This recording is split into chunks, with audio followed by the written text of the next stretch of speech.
and causing malicious damage to property. However, only 2 of the accused, the drivers, will continue facing charges of negligent driving, and 4 of the officers will continue to face charges for violating the Firearms Controls Act for allegedly pointing a firearm. Magistrate Abdul Khan only granted a discharge application for the charges of defeating the ends of justice. He found all of the officers not guilty of this offence. The court is satisfied that all 8 accused had acted in common purpose in the assault. The trial resumes on the 23rd of March next year. Thabiso Koba, Eyewitness News, Randburg.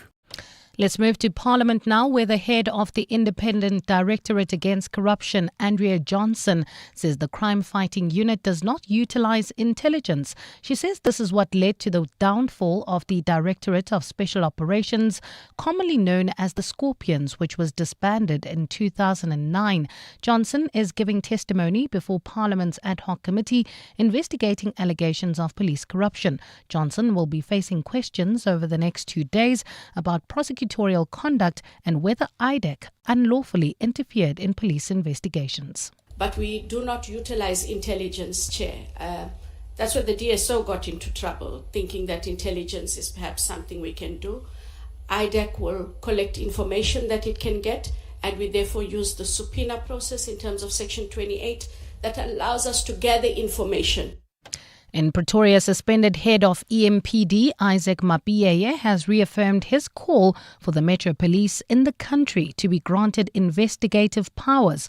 Mabotja is testifying before the Madlanga Commission of Inquiry today.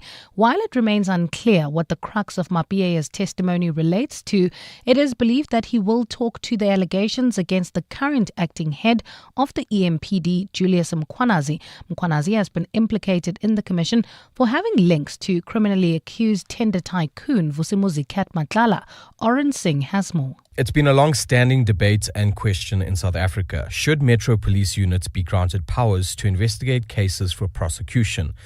According to suspended head of EMPD Isaac Mabotja, they should. Mabotja is currently testifying before the Madlanga Commission of Inquiry. He makes an example of drunk driving. You arrest a drunken driver, you hand over the blood sample at the police station. At times, you don't even get the feedback what happened with that blood box. At times, they don't even arrive at the lab. Mabotja says very few Metro officers get called to testify in cases before court because investigations are not done by SAPS. If we had at least additional powers, we can do much better to benefit our community. A 2019 parliamentary research paper found that a major challenge for Metro Police is their limitations in terms of investigative powers. Oren Singh, Eyewitness News. And the city of Johannesburg is continuing with efforts to regulate the informal trading sector. Currently, the Human Settlements MMC Mlungisi Mabaso is spearheading an operation to remove traders who continue to operate without valid trading permits. It comes days after the Gauteng High Court gave the city until the 18th of this month to register and verify its informal traders. Alfara Mushwana reports. Johannesburg CBD's famous De Villiers Street was once home to a place informally known as Dunosa, well known for its second-hand clothing stalls. Although the city removed the illegal informal traders last month, some have since returned and resumed selling without permits. Today, city officials discovered one stall where clothing and fruit were being sold on the same counter. When authorities attempted to apprehend some of the workers who couldn't provide immigration documents, they fled the scene. Human Settlements MMC Mlungisi Mabaso. But what we are discovering on the ground, is concerning because some of those that have obtained the permits have subletted these stalls to foreign nationals. I think you'd have seen in one of the stores that we have visited. Many other traders quickly closed their shops upon seeing a large group of officials approaching. Alfa Ramshwana, Eyewitness News, Johannesburg. Gold is trading at $4,012.72 an ounce. The rand is at 17.36 to the dollar, 22.72 to the pound, 20.01 to the euro, and Brent crude oil is at $63.52 a barrel.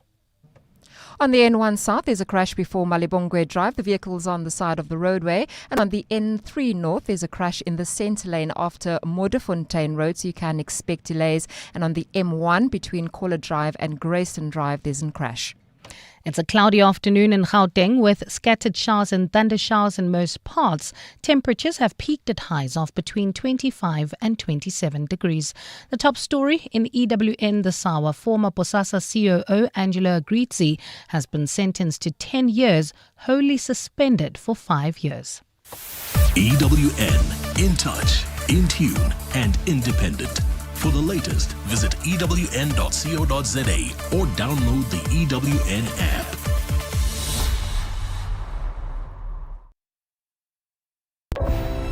You're with Relebogile Mabotja Live, streaming countrywide on the Prime Media Plus app. DSTV channel 856, 92.7 and 106 FM.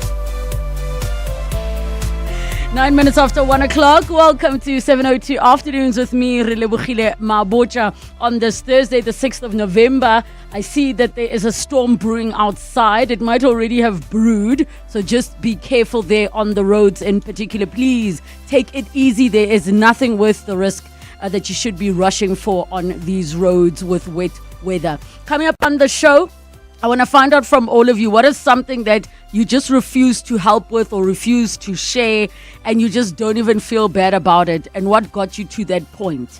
And it could be loaning money, it could be so many things, even sharing your Wi-Fi password, even though it's not costing you anything. But what happened that you reached a point where you said, I will never, ever again?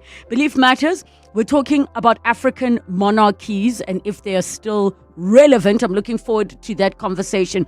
We'll be joined by historian and founder of Dokipedia, Moghaile Mogashwa, for that conversation. Then it's our consumer rights feature in the final hour of the show with Wendy Nola. And we will be talking about no refund in terms of no refund policies with hotels, even if you cancel a very short time after, like an hour after. Wendy has a story to share with us that we get to learn a lesson from. And then, of course, we open up the lines for all of your consumer rights issues. So get in touch with us. Give us a call, 011 883 0702, SMS us 31702, tweet at Relebogile M at Radio 702 using the hashtag 702 Afternoons. And the WhatsApp line, 072 702 1702. 702 Afternoons with Relebogile Mabotja on 702. Let's walk the talk.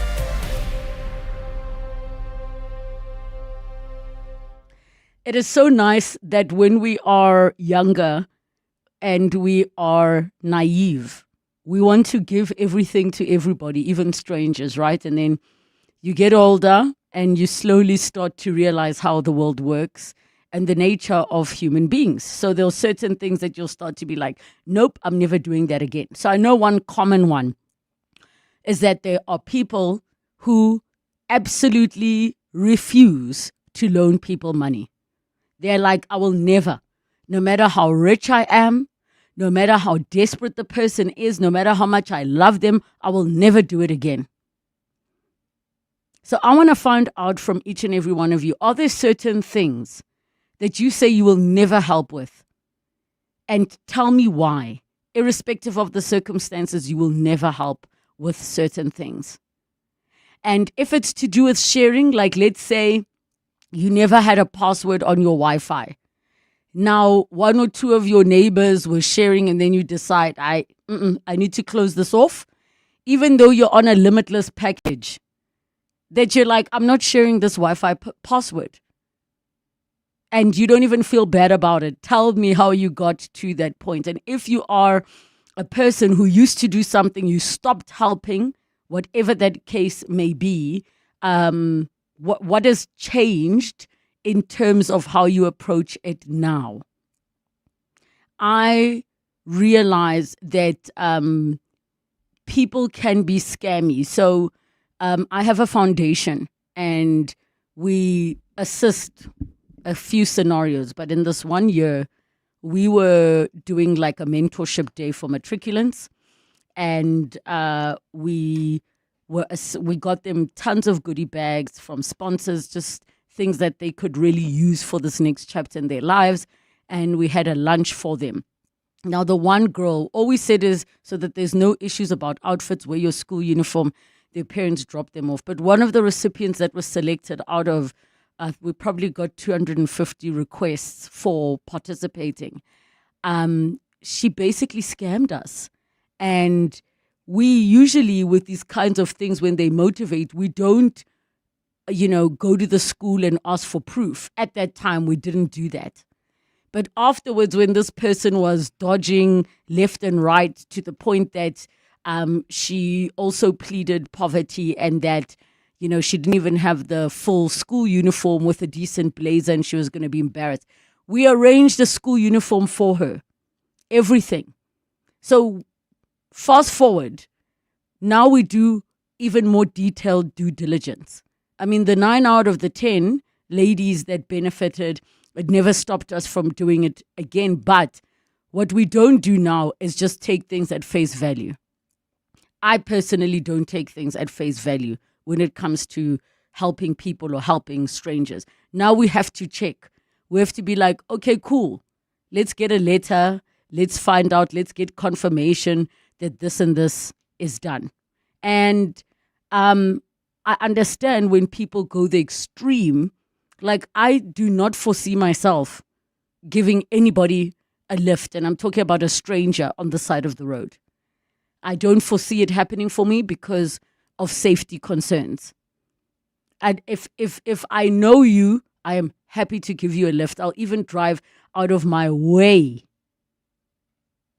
But to give a lift to a stranger in this day and age, as a woman, it won't happen. That's something I will never do, and I don't feel bad about it, even if it is a child there, because that's how they lure you. They use children, they use older ladies or elderly ladies so that you feel bad and you pull over, jiggy, there's a knife to your neck or you're being hijacked. So I want to hear from all of you. What is it that you will never help with or share? Is it something you used to do before? Why did you stop? And how did you actually get to that point that you said you are done?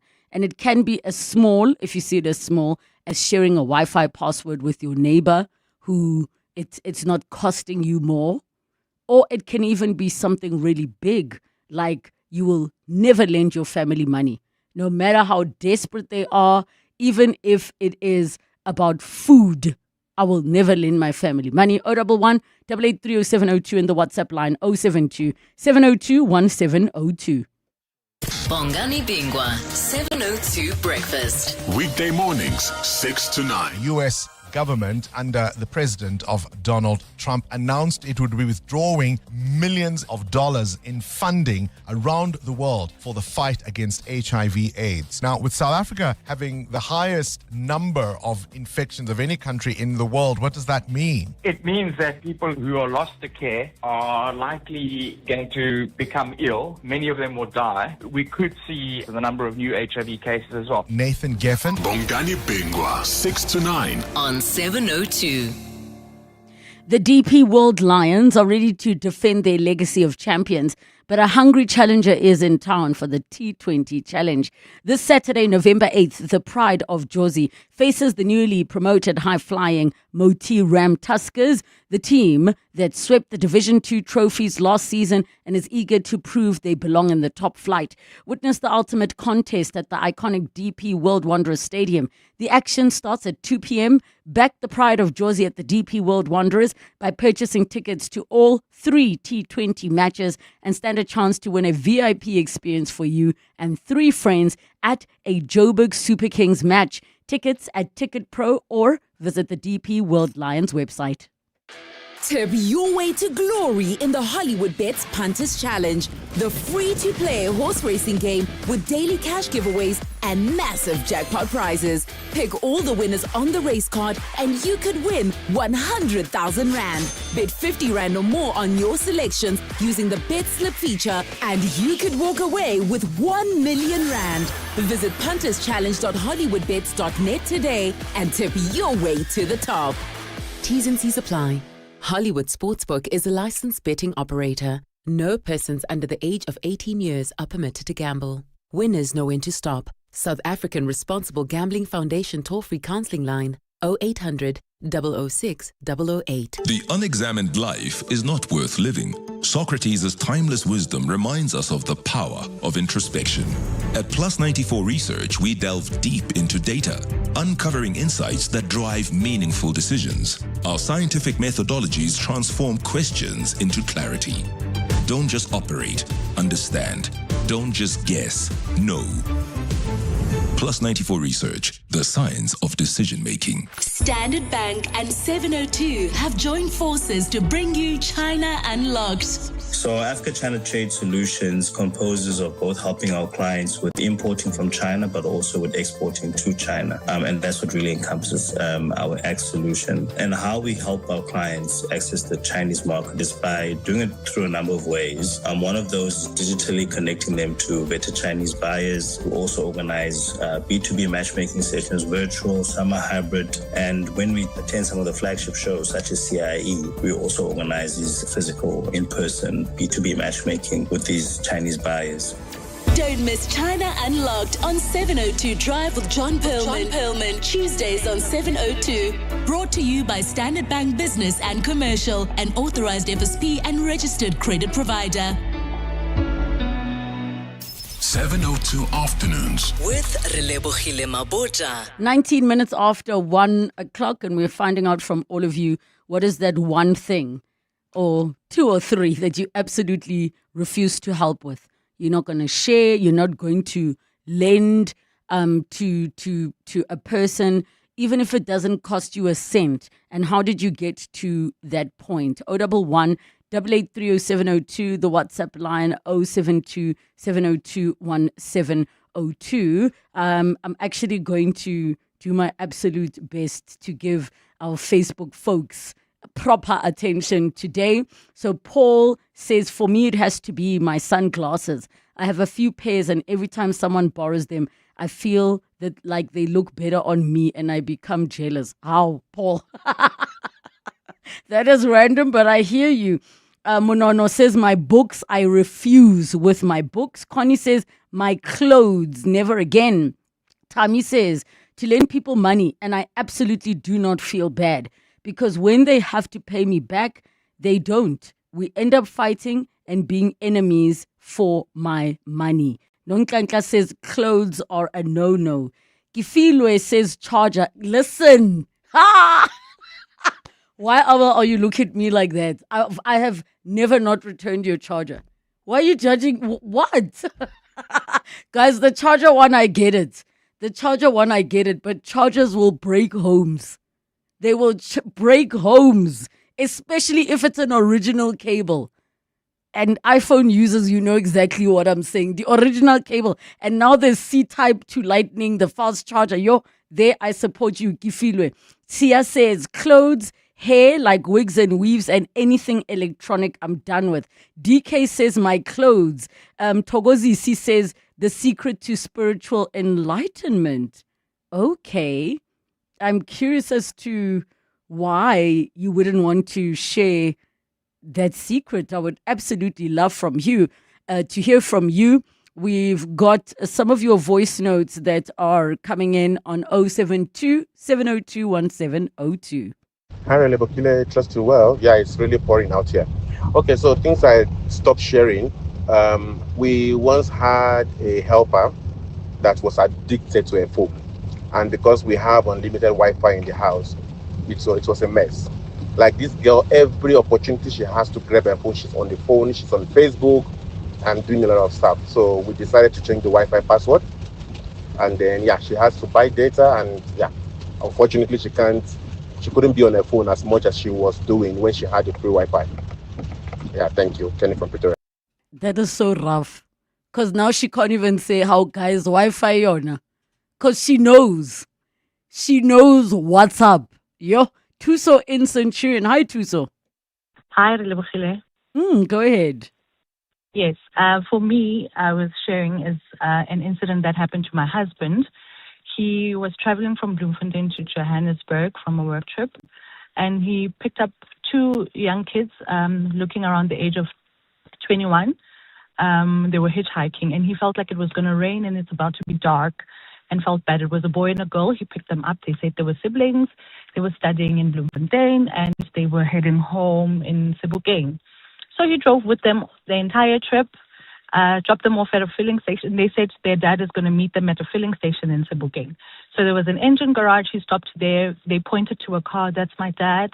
Yeah. And then lo and behold, he gets there and he almost got hijacked. They tried to take the car. Luckily, he's just quick on his feet and he had his firearm with him.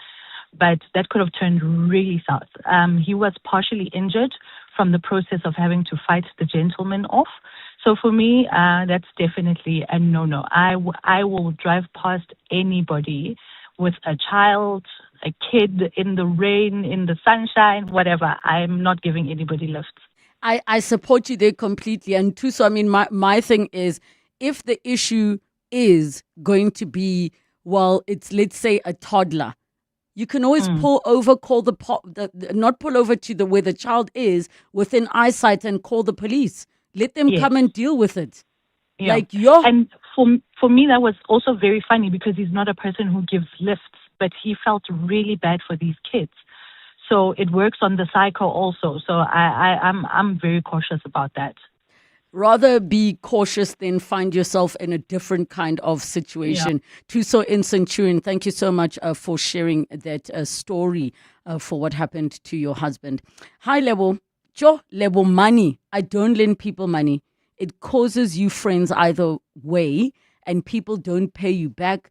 People are just skanky. I tell you, skanky, says Noni. Very passionate about that. I will never get a loan on behalf of anyone, is what they say. Oh, guys, here's something we also don't do. Here's something, and I'm pretty sure many of you will resonate with this. If you're flying abroad and they say, "Kikopa, can you take these books to somebody?" Nope. I will, however, send you 3 delivery companies that you can use. But flying abroad and taking something for someone, and I say this having been someone who I was in New York with somebody and I needed a suitcase to come home because I was done with the clothes. But I said to them, listen, do you have space? And they said, yes, I do. I didn't even check in luggage. I can fly home with it. I said, for your own comfort, please open the bag and go through it so that you know I'm not sending anything. But people who are going to come, the package is wrapped. Hey, it's for my sister. Hey, We've watched enough Banged Up Abroad to know how those stories can end. Hi, Relebogile. For me, I'm not borrowing anyone my car anymore. I learned the hard way. I once borrowed my cousin my car. He got drunk and got into an accident. I had to fix it myself because he was unemployed. Shoo. I don't borrow friends and family any amount of money I am not willing to lose or give. Well said. Any amount of money you're not willing to lose or give. Hi, Relebogile. I will not help any hiker and car stuck on the roadside. I once gave someone a lift, and when they got out of the car, they snatched my watch off my wrist. Roadside assistance, guy had a puncture, stopped to help since he had a child. We jacked the car. From nowhere, guy and girl popped up and robbed me. La bona. What is that saying? No good deed goes unpunished. Clearly, that is still the case for some. Relebogile, I won't help people with moving houses. Just please get movers already. Haibo, you're carrying a Gucci bag, but still expect Buckies to come and move you. do we not know though, just because a person has luxury bags, it doesn't mean they have funds like that. You know what I mean? Doesn't mean they have funds like that. Keep your messages coming in on 072 702 1702 and share. The one about helping to move house, Aishem. I've been a beneficiary of people helping me move house. I think I would help. I would help. Maybe like I've even helped somebody pack to move house. Like I was there in the kitchen, got the bubble wrap, wabon, because that's the difficult part. I'm not sure. Yeah. Somebody on the WhatsApp line says, beware of pity. Absolutely beware of pity. More of your voice notes, 072 702 1702. Relebogile, ke kopa, people must stop this thing of bringing their fingers into people's zambags. My zambag is my zambag. I don't want to share it. Whenever I take it out, people around me, they'll be bringing their fingers that we don't know where the fingers were inserted. Don't know non-siding konkodi. When you get out of the toilet, zambag is very, very personal and is so disgusting to share with other people. Yo. Relebogile and Tim, I must say that an iPhone charger is like an underwear. If you cannot lend somebody your underwear, you don't lend out an iPhone charger. Those things are very fragile, and it's gonna come back to you, and it will no longer charge, and then the person you lend it to will never replace it. Especially the original chargers, as Relebogile says. iPhone charger is an underwear. If you want to lend anybody your underwear, do not lend anybody your iPhone charger. I never lend out mine. They know. They don't even come and ask me. Guys, I'm so dead at the zambag and dinkonkodi. I mean, I do agree that whenever a tassa comes out, it can be zambag, it can be Vaseline, the digging. But you know what's worse than the digging of the finger? You know when a person tassas a little bit too much and then they scrape the excess on the edge. Meaning when you use your tassa, you're using that scraped, that leftover tassa. Actually, just tell people you have cold sores and then they'll stop asking. One says, Relebogile, when I was young, and I was in school, my friend asked for my book to finish schoolwork from it. And I didn't hesitate. I gave it to him and said to him, bring it back when you're done. And I totally forgot about it. And then school holidays came and I realized I forgot to get my book back. And when we came back to school, he lost my book and my teacher kicked me out for not having my book. It was so, so bad. Labona, guys. Labon. It's 1:30. Time for latest Eyewitness News headlines. Good afternoon. Thanks, Relebogile. Good afternoon. Former Bosasa COO Angela Agrizzi has been sentenced to 10 years, wholly suspended for 5 years. This is after he entered a plea agreement with the state due to his poor health. Agrizzi was facing charges of corruption and money laundering for his role in Bosasa's dodgy dealings with government. His matter has been finalized in the Pretoria High Court. Suspended head of EMPD Isaac Mabotja has reaffirmed the call for Metro Police in the country to be granted investigative powers. Mabotja is testifying before the Madlanga Commission of Inquiry in Pretoria. While it remains unclear what the crux of Mabotja's testimony relates to, it's believed that he will talk to the allegations against the current acting head of the EMPD, Julius Mkhwanazi. And the city of Johannesburg says it's concerned that informal traders in the metro appear reluctant to register for trading permits. Earlier this week, the Gauteng High Court gave the city a 2-week deadline to verify street vendors and allocate them trading stalls in the CBD. The city has been working to tidy up the CBD and ensure that informal traders operate only in a designated zone. Those are the headlines. This EWN and more at 2 or as it happens. EWN Traffic. On the N1 South, there is a crash before Relebogile Drive. The vehicle's on the shoulder, and there's a crash at the ramp to Morocco bypass, so you can expect delays. If you're on the N12 East, there's a crash where vehicles overturned after Camorra Street. The right lane is closed there. And if you're on the N3 North, there's also a crash that's in the center lane after Modderfontein Road, and a crash in the right lane before Van Buren Road, causing delays on the N3. On the N12 West at Clipperview Drive, there's a stationary vehicle with one lane obstructed. And in Tshwane, traffic lights faulty in Centurion at the N14 and Jean Avenue, as well as the N1 and Old Joburg Road, and in Pretoria CBD at Bosman and Versaghi. More Eyewitness News traffic at 2 p.m. There's more EWN on air, online, and on the EWN app.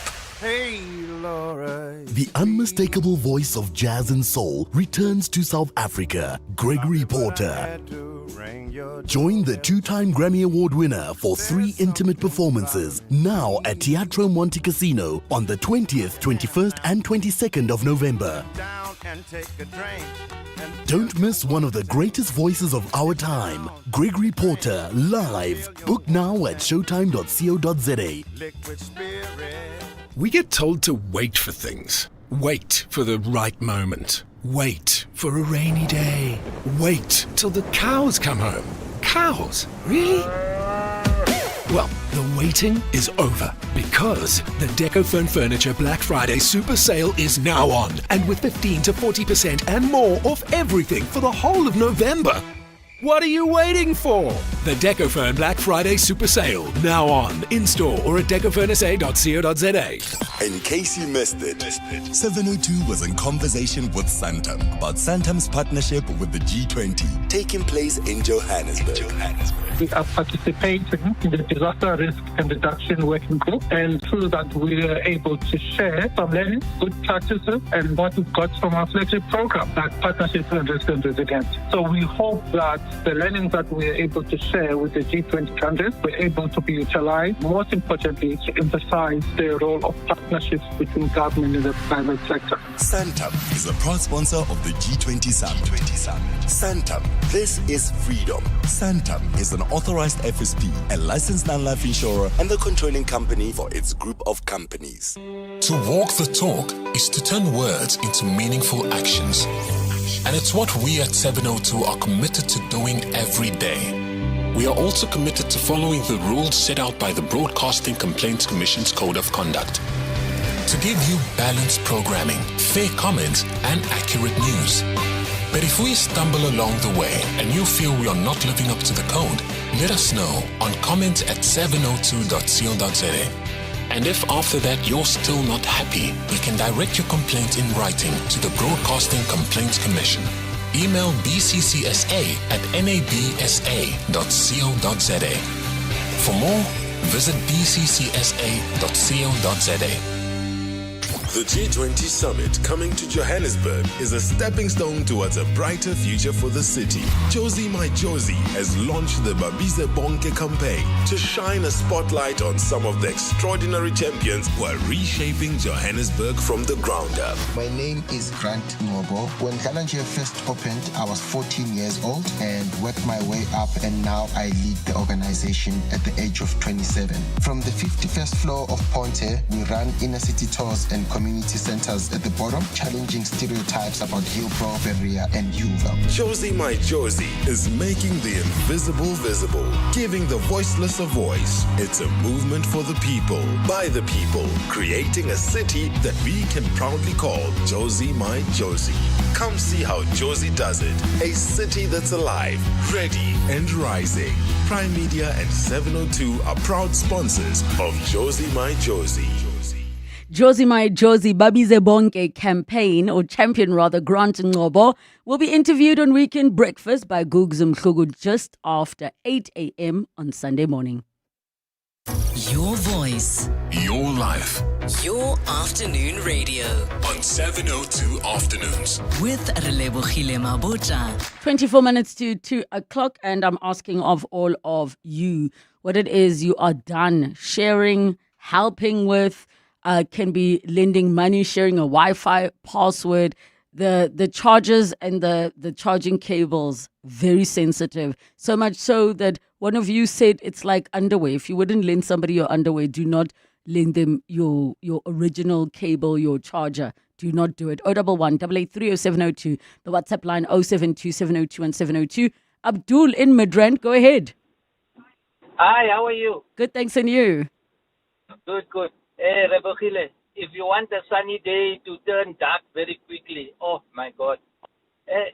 Some years ago, man, a family member approached me, a father of his son, and said to me, hey, my son's contract is finishing, he needs employment, and you are in this industry, can you assist?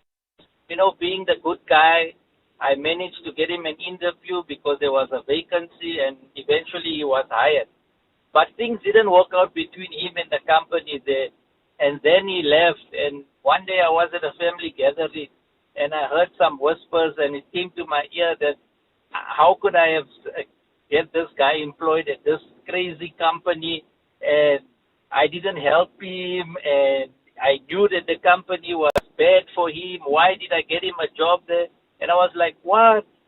And my boss on the other hand was like, you recommended this guy, and I was now the bologna in a sandwich.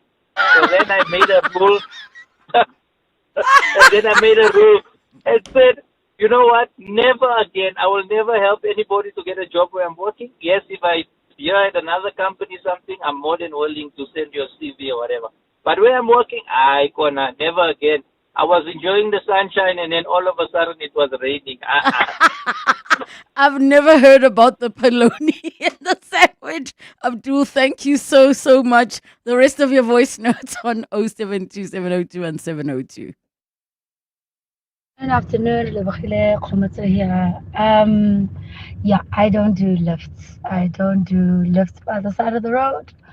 I also once fell into a trap feeling bad for some lady on the way to Bloemfontein with a baby and a toddler. Then they got in the car 20 minutes in. There was so much throwing up. Yes, chances are they were really sick. But I had to deal with the car with a lot of opgoeieroi in my car. And she wouldn't do anything. Like the child was throwing up and just kept going, yo, what happened? I was so mad.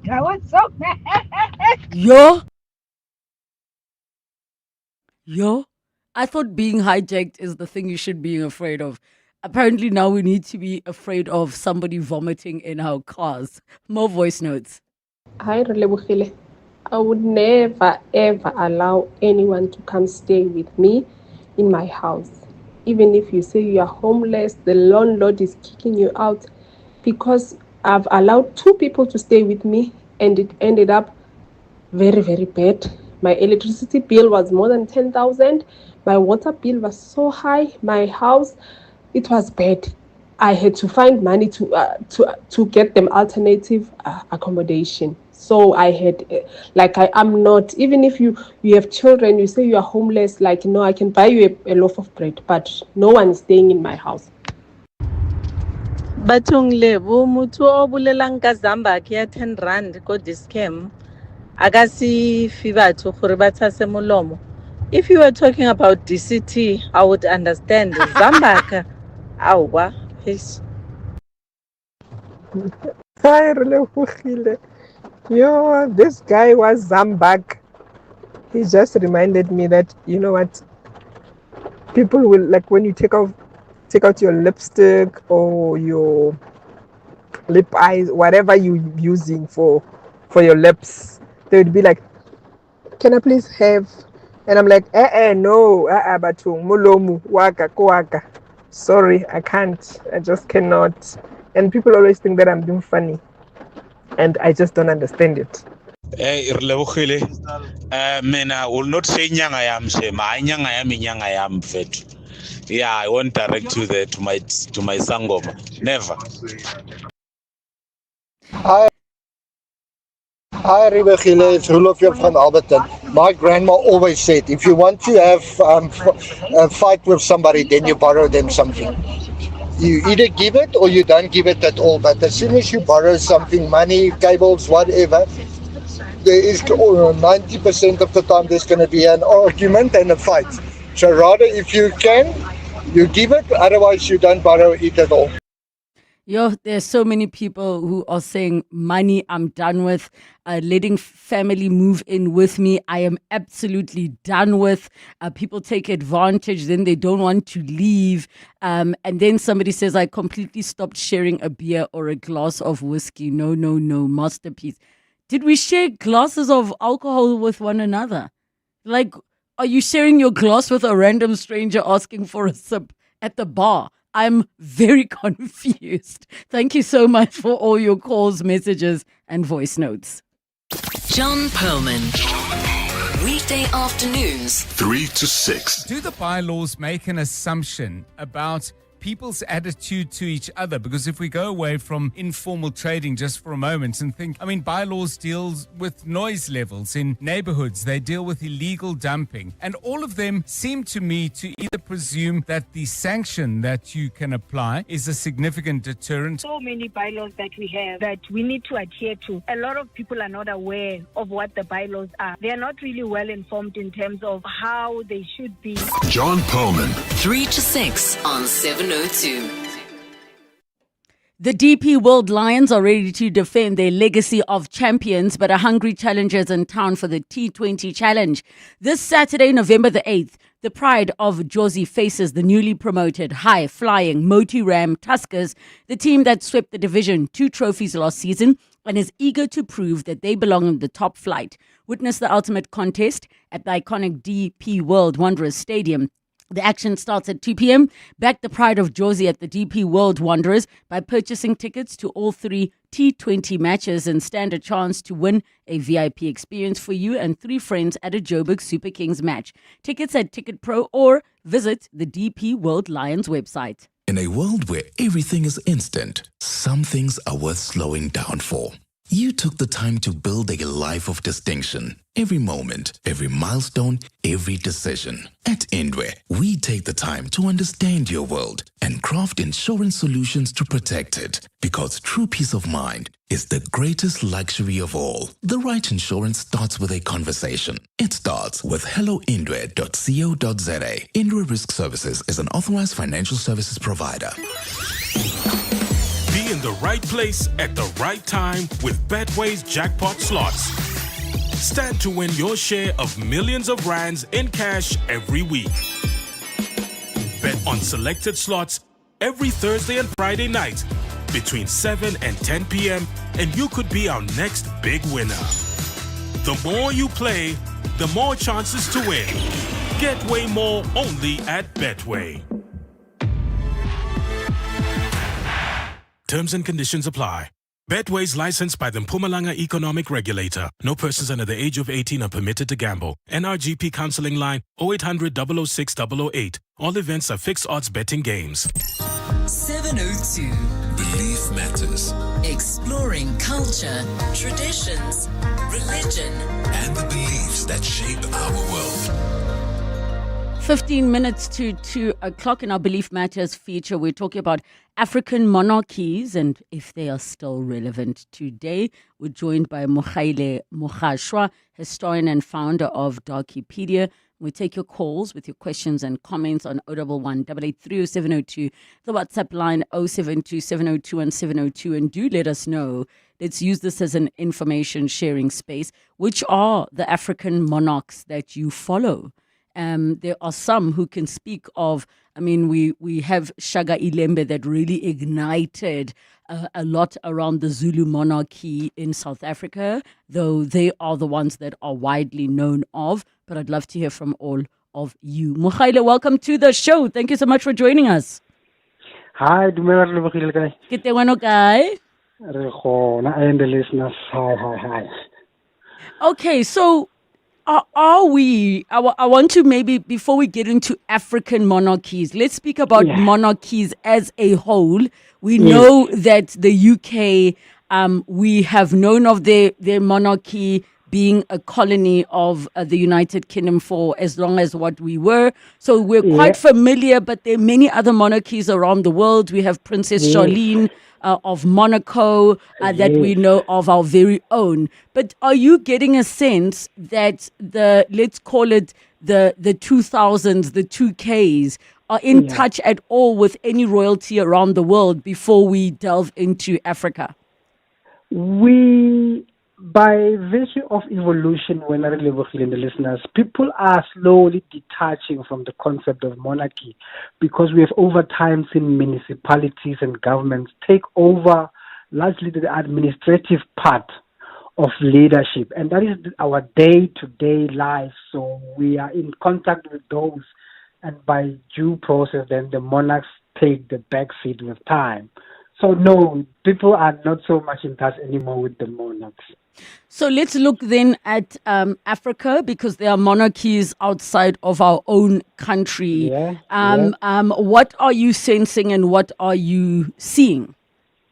The African landscape is still very much in touch with the concept of monarchy, because remember, the concept itself was birthed on this continent.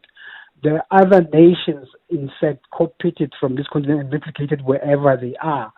We are the nations that are very much still in touch with this concept as its custodians. And the reason for that, it's just that by cosmology, we are royal people by design, and then there will be subjects and then so forth.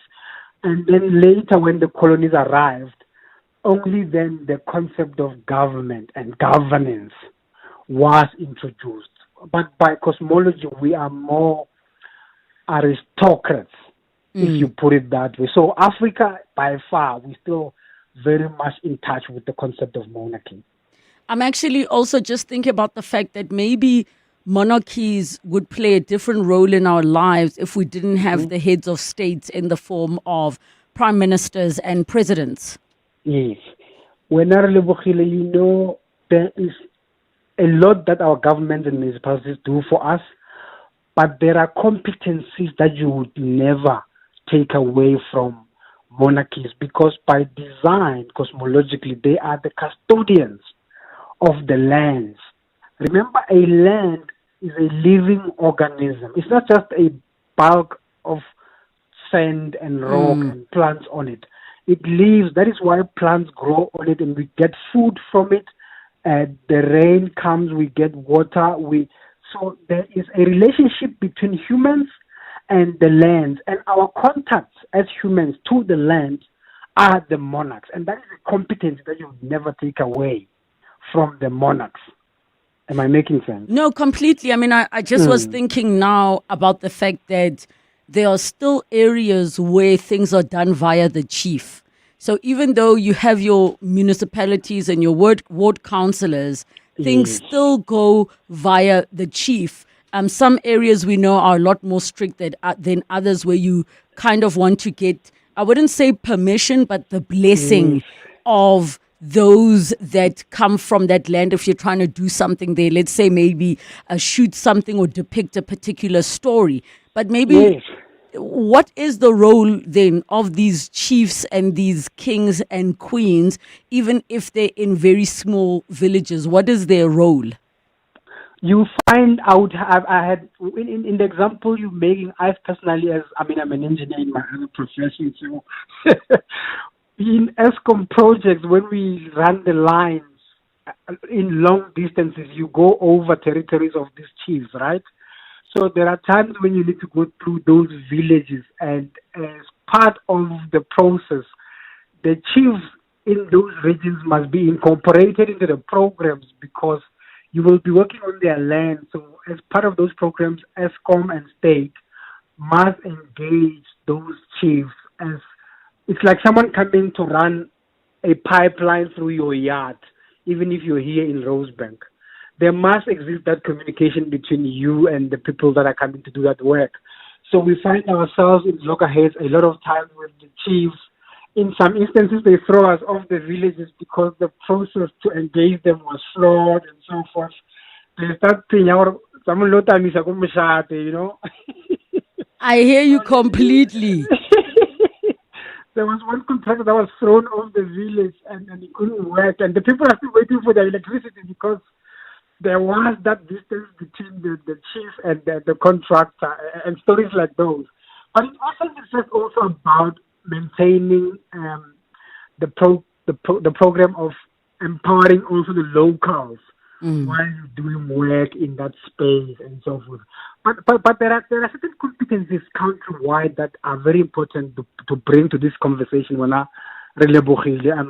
terms of the role and the relevance of the monarchs, I want to give you an example with the phenomenon that we have currently on the N1, the road, the big artery, the road. We have got these incidents there. Quarterly, we lose people. There will be this accident that takes place there.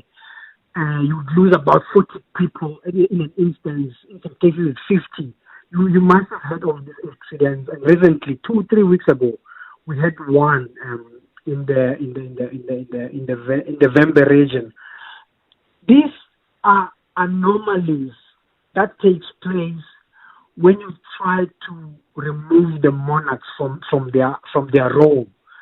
There are these rituals that the monarchs ought to conduct annually towards the land as the custodians of the land.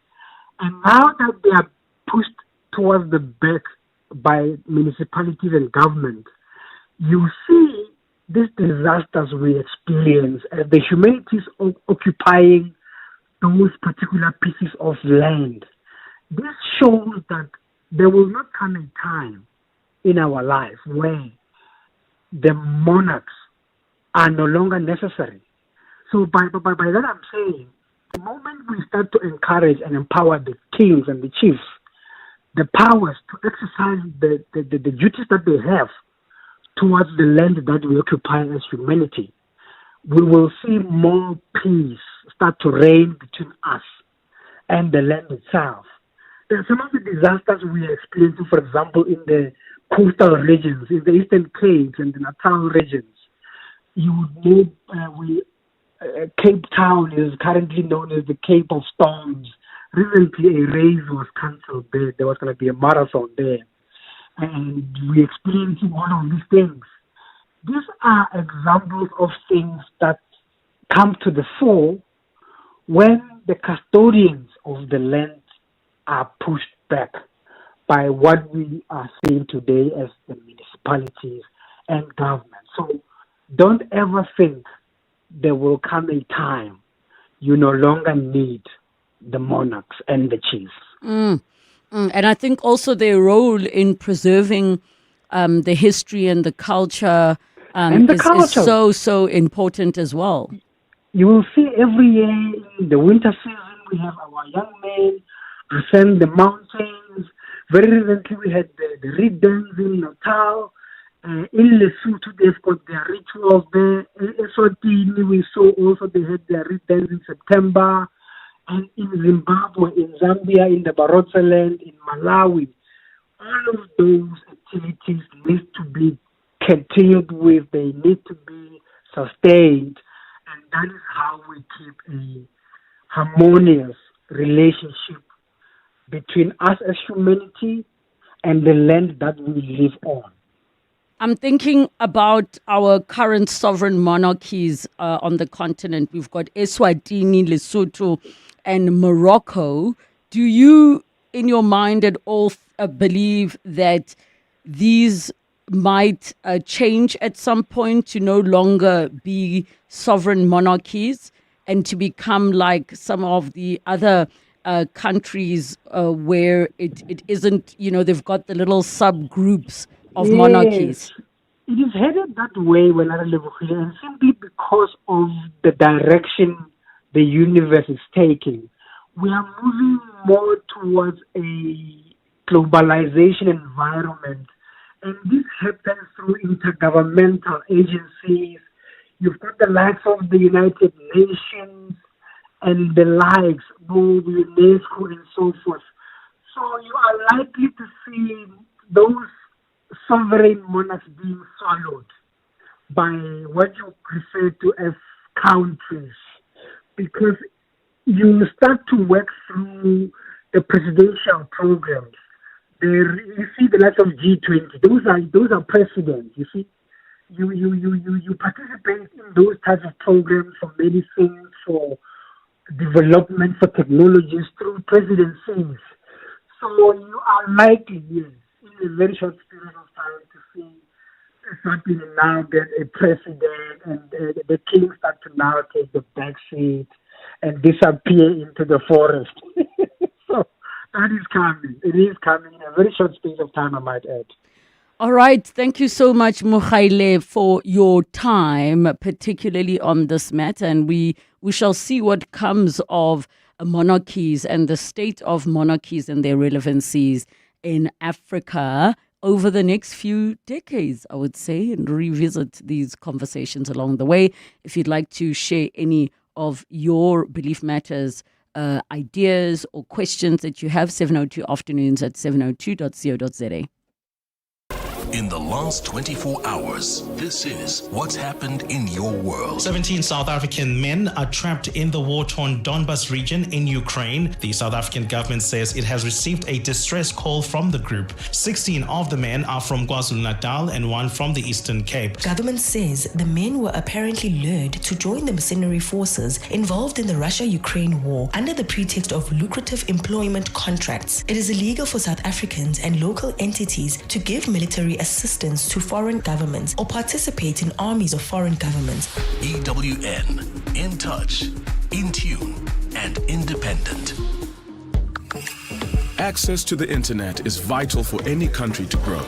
That's why the recent 6.75 billion rand digital infrastructure deal that Standard Bank Corporate and Investment Banking facilitated between Telkom and an Actors-led consortium is so transformational for South Africa. It unlocks growth and provides internet access to underserved communities who will now have access to the internet for the very first time. Search CIB Stories of Impact to watch the full story. Standard Bank is an authorized FSP and registered credit provider. T's and C's apply. This festive, turn your family meetings into family eatings with the Nando's Festive Fill-Up Meal. A full flame grilled chicken, 2 sharing sides, 4 cheesy rissoles, 2 Cabo Societies, 2 Nando's rolls, and a 1.5-liter Coca-Cola for only $3.99 to enjoy at your place. And if your family meeting is at our place, get 40 Rand off. Nando's. Oh, what a place. Before you throw it away, think again. Join the Glass Recycling Company's Recycling Challenge this November. Collect your glass bottles and jars, drop them at your nearest glass bank, and help your city climb the leaderboard. Each bottle counts towards a cleaner South Africa. Post your recycling pics on Facebook with hashtag Glass Recycling Challenge and stand a chance to win 5,000 Rand. Let's shatter records and clean up our cities with the Glass Recycling Company. T's and C's apply. In the next hour of the show, Wendy Nolan, our consumer rights feature. Nolan knows. Get your questions in 072 702 1702 or give us a call 011 883 0702. This is EWN. Good afternoon, I'm Bali Dlamini. Former Bosasa COO Angelo Agrizzi has pleaded guilty to fraud and corruption charges. Agrizzi entered into a plea deal with the state, which means he will not be serving time for his involvement in a massive prison tender corruption scandal. Earlier today, the Pretoria High Court sentenced him to 10 years in prison, but it wholly suspended that sentence for 5 years as part of that plea agreement. Khomozo Modise reports. Angelo Agrizzi is not going to prison physically, but has been sentenced to 10 years imprisonment suspended for 5 years. This was a plea agreement reached between Agrizzi and the state due to his poor health. The former Bosasa COO has not been attending court proceedings physically, but has been seen on a screen lying on his bed with tubes in his nose. After much probing and questioning, Judge Papi Musopa approved the plea agreement with strict conditions. In exchange for his freedom, Agrizzi will have to cooperate with the NPA in investigations and testify truthfully against the accused in Bosasa-related corruption matters. If he fails to comply with these conditions, he will be imprisoned. Khomozo Modise, Eyewitness News at the Pretoria High Court. Let's move to Johannesburg now, where controversial lobby group Operation Dudula says it will be appealing a recent court ruling that prevents it from blocking foreign nationals from accessing public healthcare facilities. Earlier this week, the Gauteng High Court ruled that the organization's practice of demanding identity documents from individuals suspected of being immigrants is unlawful. The group argues that public clinics and hospitals are overwhelmed by the influx of undocumented foreign nationals. Speaking at a media briefing in Johannesburg today, Operation Dudula President Zandile Tabula urged members to comply with the ruling for now. Now, the judgment sets a dangerous precedent that may weaken law enforcement, erode the state's capacity to manage illegal immigration responsibly, and attack the legitimate interests of South African citizens. Now, accordingly, we have instructed our legal team to lodge an appeal on this judgment to protect the interest of South African citizens and the rule of law. To Parliament now, where investigating Directorate Against Corruption head Andrea Johnson has confirmed that they are investigating politicians in connection with the 360 million rand tender awarded to one of Vusimuzi Matlala's companies. But she says she cannot name the politicians pending that probe. Johnson says the tender for medical services awarded to Matlala by the police before its cancellation is the only matter involving the murder accused that they are looking into. Johnson is giving evidence before Parliament's ad hoc committee, which is investigating corruption today on matters related to the IDEC and the political killings task team. Babalondenze has more. Andrea Johnson testified that the IDEC is investigating several police supply chain management officials linked to Vusimuzi Matlala's 360 million rand healthcare contract with the police. The contract was cancelled in December last year. Johnson says they've also downloaded data from Matlala's 2 cell phones that were seized by the political killings task team. The only matter that IDEC currently is looking at with regards to Mr. Matlala relates to the 360 million rand tender. EFF leader Julius Malema also asked her if any politicians are being investigated. You were able to say police officers, high-ranking police officers. Are there politicians that you are looking at without mentioning names? That is correct, Honourable Member. Johnson says while Matlala is implicated in the Tembisa Hospital tender corruption, this matter is being handled by the Hawks. Babalo Ndenze, Eyewitness News, Parliament. The South African Weather Service has issued a warning of severe thunderstorms for most parts of Johannesburg today. It says the heavy rains may lead to flooding in low-lying areas. Joburg Emergency Services has urged motorists to drive with caution and extend a safe following distance.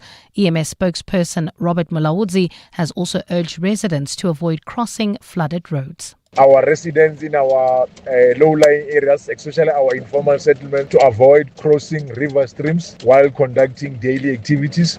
From our side as the City of Johannesburg Emergency Management Services, we remain on high alert together with our Aquatic Rescue Unit, which is a specialized team which responds to water-related emergencies. And in France, an auditor's report says the heist at the Louvre Museum is a deafening wake-up call for the institution's security. Last month, a gang of thieves parked a truck with an extendable ladder below the museum's Apollo Gallery. The Court of Auditors report examined the institution's management between 2018 and 2024. It concluded that management made investment decisions at the expense of the maintenance and renovation of the building and technical facilities, especially those related to safety and security. The museum says it accepts most of the recommendations from the report while maintaining that the report has failed to recognize some of its actions on security. Gold is trading at $4,012.72 an ounce. The rand is at 17.37 to the dollar, 22.72 to the pound, 20.01 to the euro, and Brent crude oil is at $63.52 a barrel. On the N1 North, after the Golden Highway, there's a crash with the right and centre lanes obstructed. And if you're on the N1 North, there's a crash before Malibongwe Drive and at the Ram to Morocco bypass. And on the N12 East, there's a crash where vehicles overturned after Camorra Street. The right lane is closed. It's a cloudy afternoon in Gauteng with scattered showers and thunder showers. Temperatures have peaked at highs of between 25 and 27 degrees. The top story in EWN, former Bosasa COO Angelo Agrizzi has been sentenced to 10 years in jail, but it is wholly suspended for 5 years. EWN, in touch, in tune, and independent. For the latest, visit ewn.co.za or download the EWN app. You're with Relebogile Mabotja Live, streaming countrywide on the Prime Media Plus app. DSTV channel 856, 92.7 and 106 FM.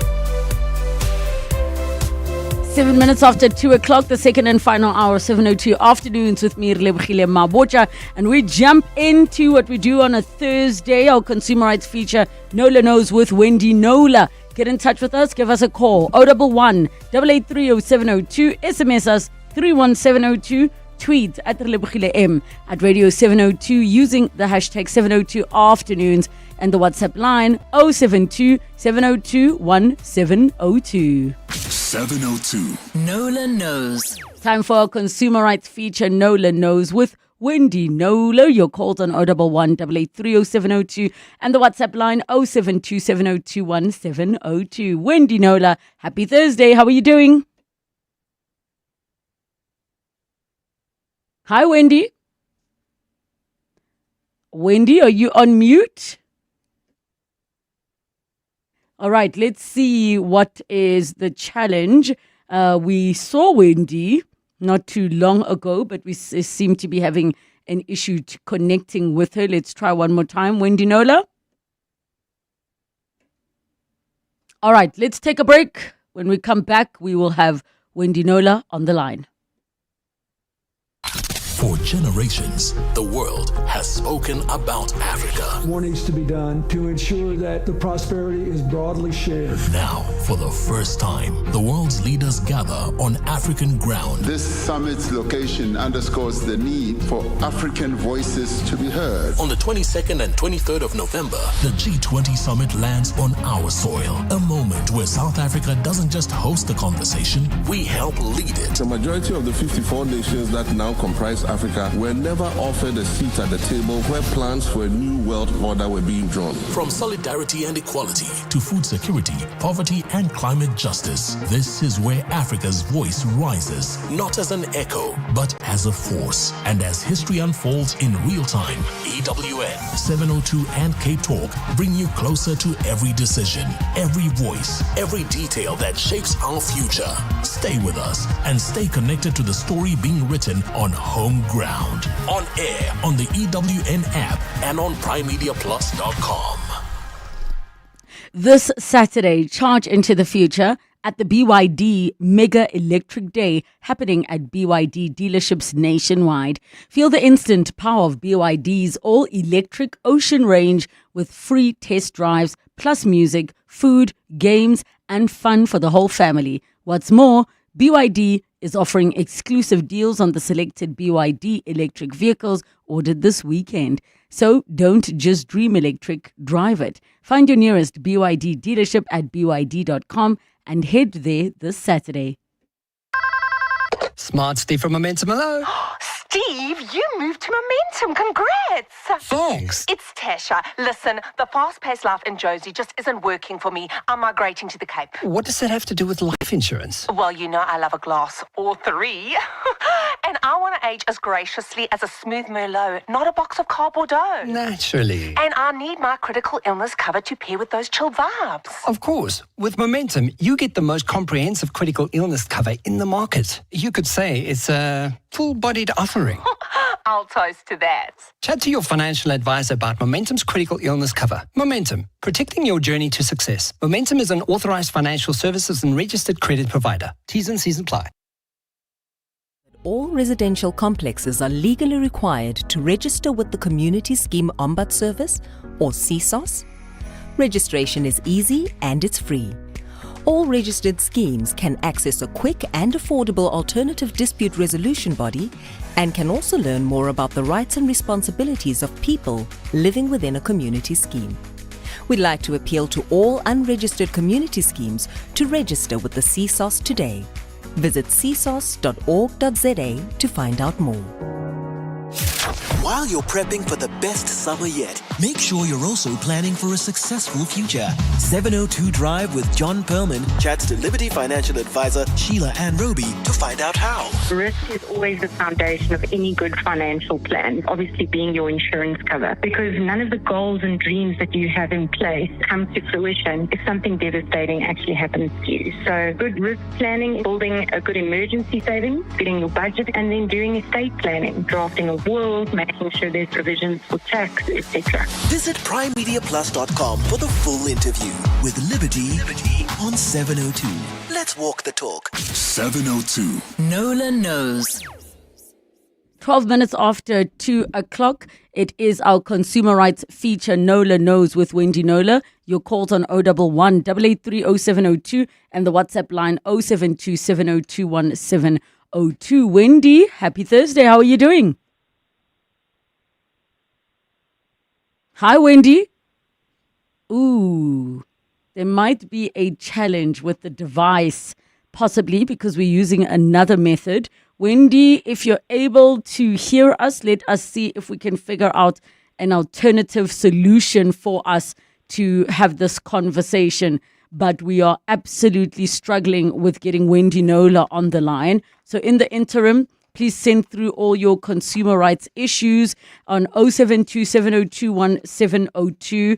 And you can also give us a call, 011 883 0702, while we try to solve our technical issue that we're having with Wendy Nola. Now, one of the conversations we're going to be having with Wendy at the moment is just around a story of a person who made a booking for an accommodation at a Cape Town hotel, and they tried to cancel within an hour of making the booking, but that they were told that they forfeited every single cent of the payment because they have a no refund policy. And we're going to be getting into that particular situation to see what options are available. If it says no refund, but you cancel within a certain period of time, should a consideration be made for a refund, and maybe it should be under certain circumstances.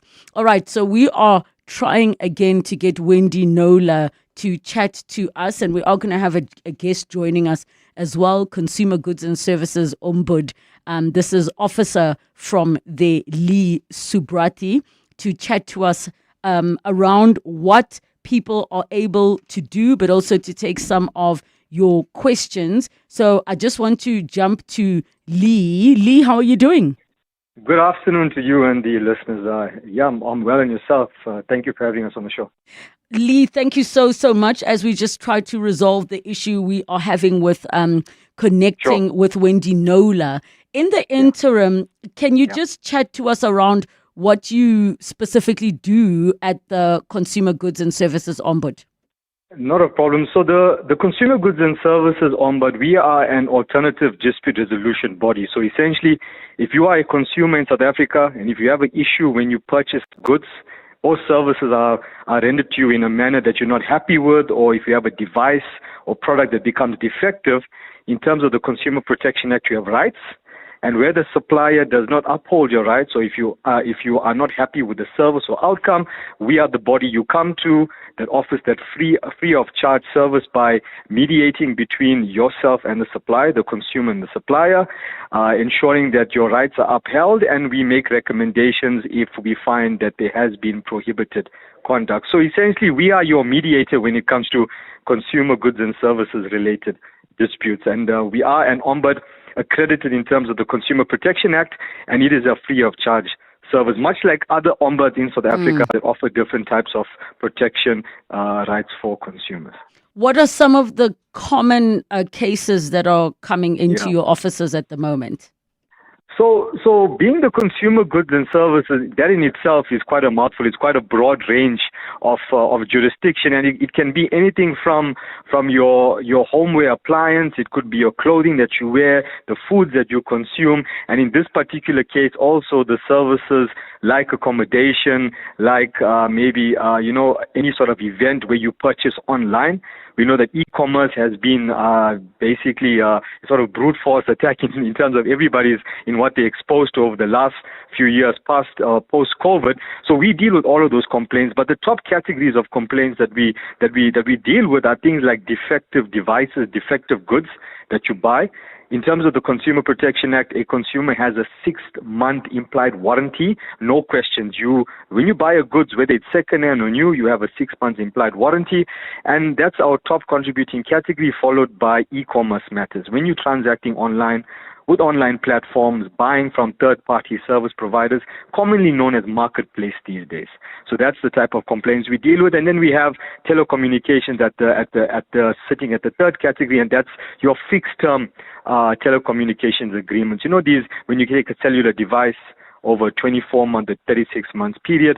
Normally when it's, I think, time to cancel, or when someone forgets to cancel, then issues seem to crop up with fees and that sort of thing. So that's where we step in, yeah. And then in terms of us as consumers, what are some of the big mistakes we are making? So there's a sort of a three-word phrase or 3 words that we use in most of our newsletters, and that is you have to compare, you have to confirm, and you have to verify. So compare in terms of like prices, compare the supplies online to ensure that the price that you're getting is more or less, is competitive. But you have to verify, especially when you're transacting online, especially in a world where we know that fraud is so prevalent. We know that consumers are being defrauded every day. When you are engaging with unknown platforms, especially cross-border platforms, you have to ensure that you're dealing with the right people and that your goods will arrive on time or even at all. So you have to confirm, you have to verify and make sure that essentially you know who you're dealing with and what your rights are if something has to go wrong in any event. Okay, and I mean, with what you're saying about knowing our rights, and of course that also comes with knowing our responsibilities, would you say that there are certain industries where it is easier to find challenges, whether it is to do with, let's say mechanics, or which are the very common complaints? Which industry are the common complaints coming from? Yeah, so if we look at defective goods, now defective goods would fall within your fast-moving consumer goods. So it could be any store. And in terms of the Consumer Protection Act, a supplier is defined as anyone in the supply chain. And we use as a reference from seed to plate. Anyone that's involved in that chain could be involved. So you may have a product that may be defective, that may be a manufacturer's fault, or maybe it's something that you purchase at a store that's having a discount and something goes wrong. So while there's no specific type of industry, the type of complaints that we're seeing are quite widespread in terms of which there's no particular product that's becoming defective, but what we're finding that consumers are coming and lodging complaints that the device either packed up before 6 months was over, or that sometimes even with the supplier warranties, a supplier is not honoring the warranty. So while it's not focused on a particular area, we are seeing that when it comes to defective devices and the whole discussion around what a device is supposed to do and expected to do within a 6 months or even up to a year, depending on the supplier's warranty, we're finding that the complaints sort of dwindle between the warranty is not being honored, or the consumer is not given the choice to repair, for a replacement or a refund. Remember, and an important point takeaway for all consumers, in terms of the Consumer Protection Act, if a device becomes defective within 6 months, it is your choice if you want to repair, a replacement, or a refund. It's your choice. You have that choice as long as the defectiveness is confirmed. So yes, I would say that in terms of that is our biggest contributing category, but it's widespread. It's across a plethora of different devices and assets, if I could say that, without any specific type of product, so to speak. All right, Lee, we're going to continue with you in a moment. What I am going to do is take us through the story and the case that Wendy was working on while we're trying to solve the challenge that we're dealing with at the moment. So, Wendy, what had happened was that Wendy took up a case, and in that particular case, it was around no refund policies. And we know many of you are going to be prepping to book your December holidays if you have not already done so. So in this case, Tato Mokoena from Pretoria wrote to Wendy about her experience of booking a 3-night stay in the Atlantic Affair Boutique Hotel in Sea Point from December the 10th to the 14th. This was via booking.com. That was on the 3rd of November. So she paid in full, that is 10,000 Rand, 10,032 Rand, and then cancelled it within the hour. Why? Because it was a work trip, and just after she'd made and paid for the booking, she was told that the rates exceed her company's limit, so she had to cancel. But she was told that she will receive zero refund in line with the hotel's no refund policy. So the CPA says that companies can charge a reasonable cancellation fee dependent on several factors, mostly the likelihood of the hotel replacing that booking. So the sooner you cancel the booking, the better, the larger that the refund should be that you're getting back. And if you cancel at the very last minute, then you forfeit what you paid, with a sliding scale of refunds between those two extremes, right? So in Tato's case, the cancellation was pretty much immediate. I mean, an hour. There isn't much that the hotel would have been doing in that time to prepare for her booking, meaning the hotel has a good chance of rebooking that room, particularly as December's peak season.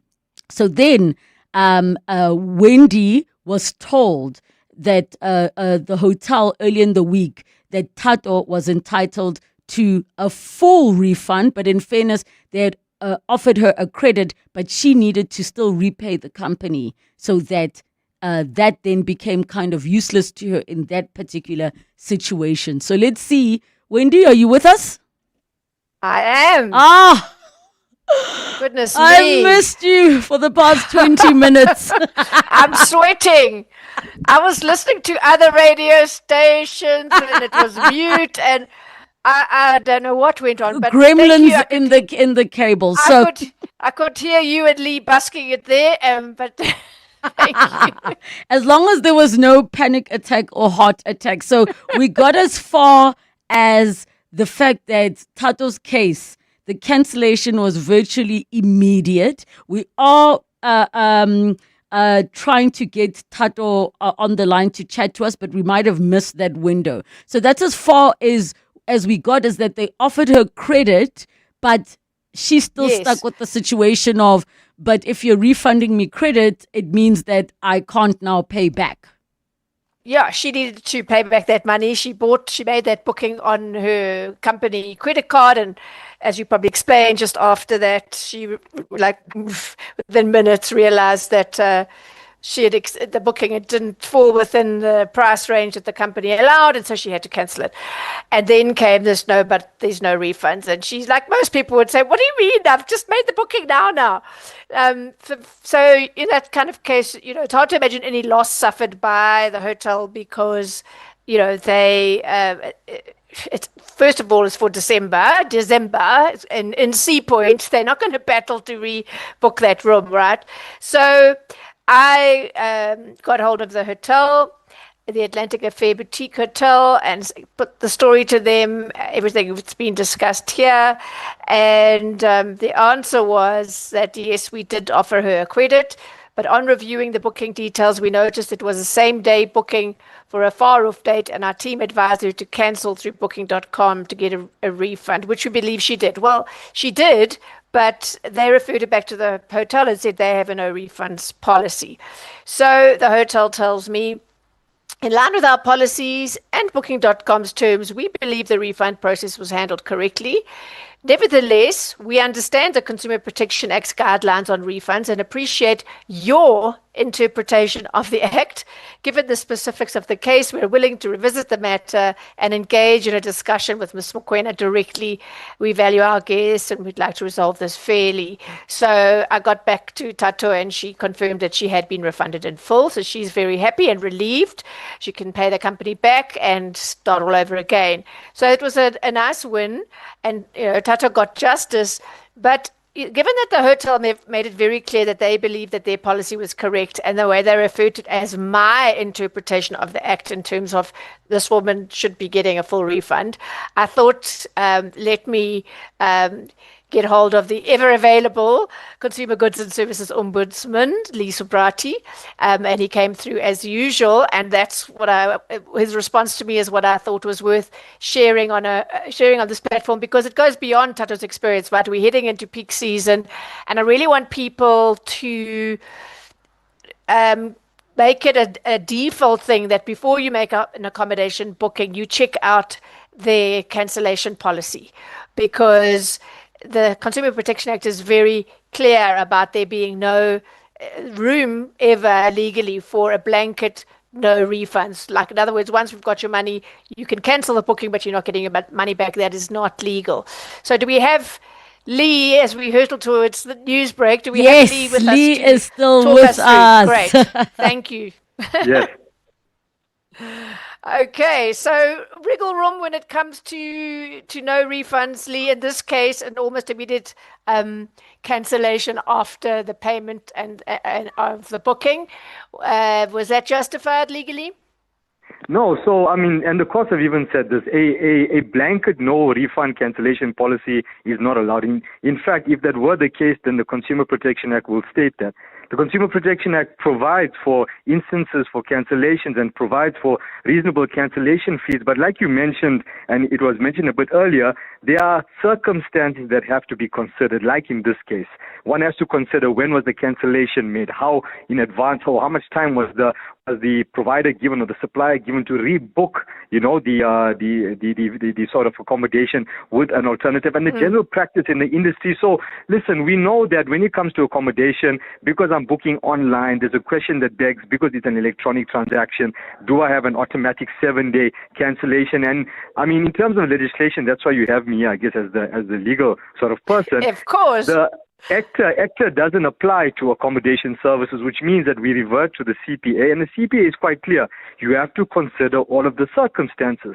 And because the terms and conditions of a particular provider says a no refund policy, it doesn't mean that that is the true state of what the law states. And that is why, Wendy, it's quite interesting that they took your interpretation, and in fact, it seems that precedent is being set.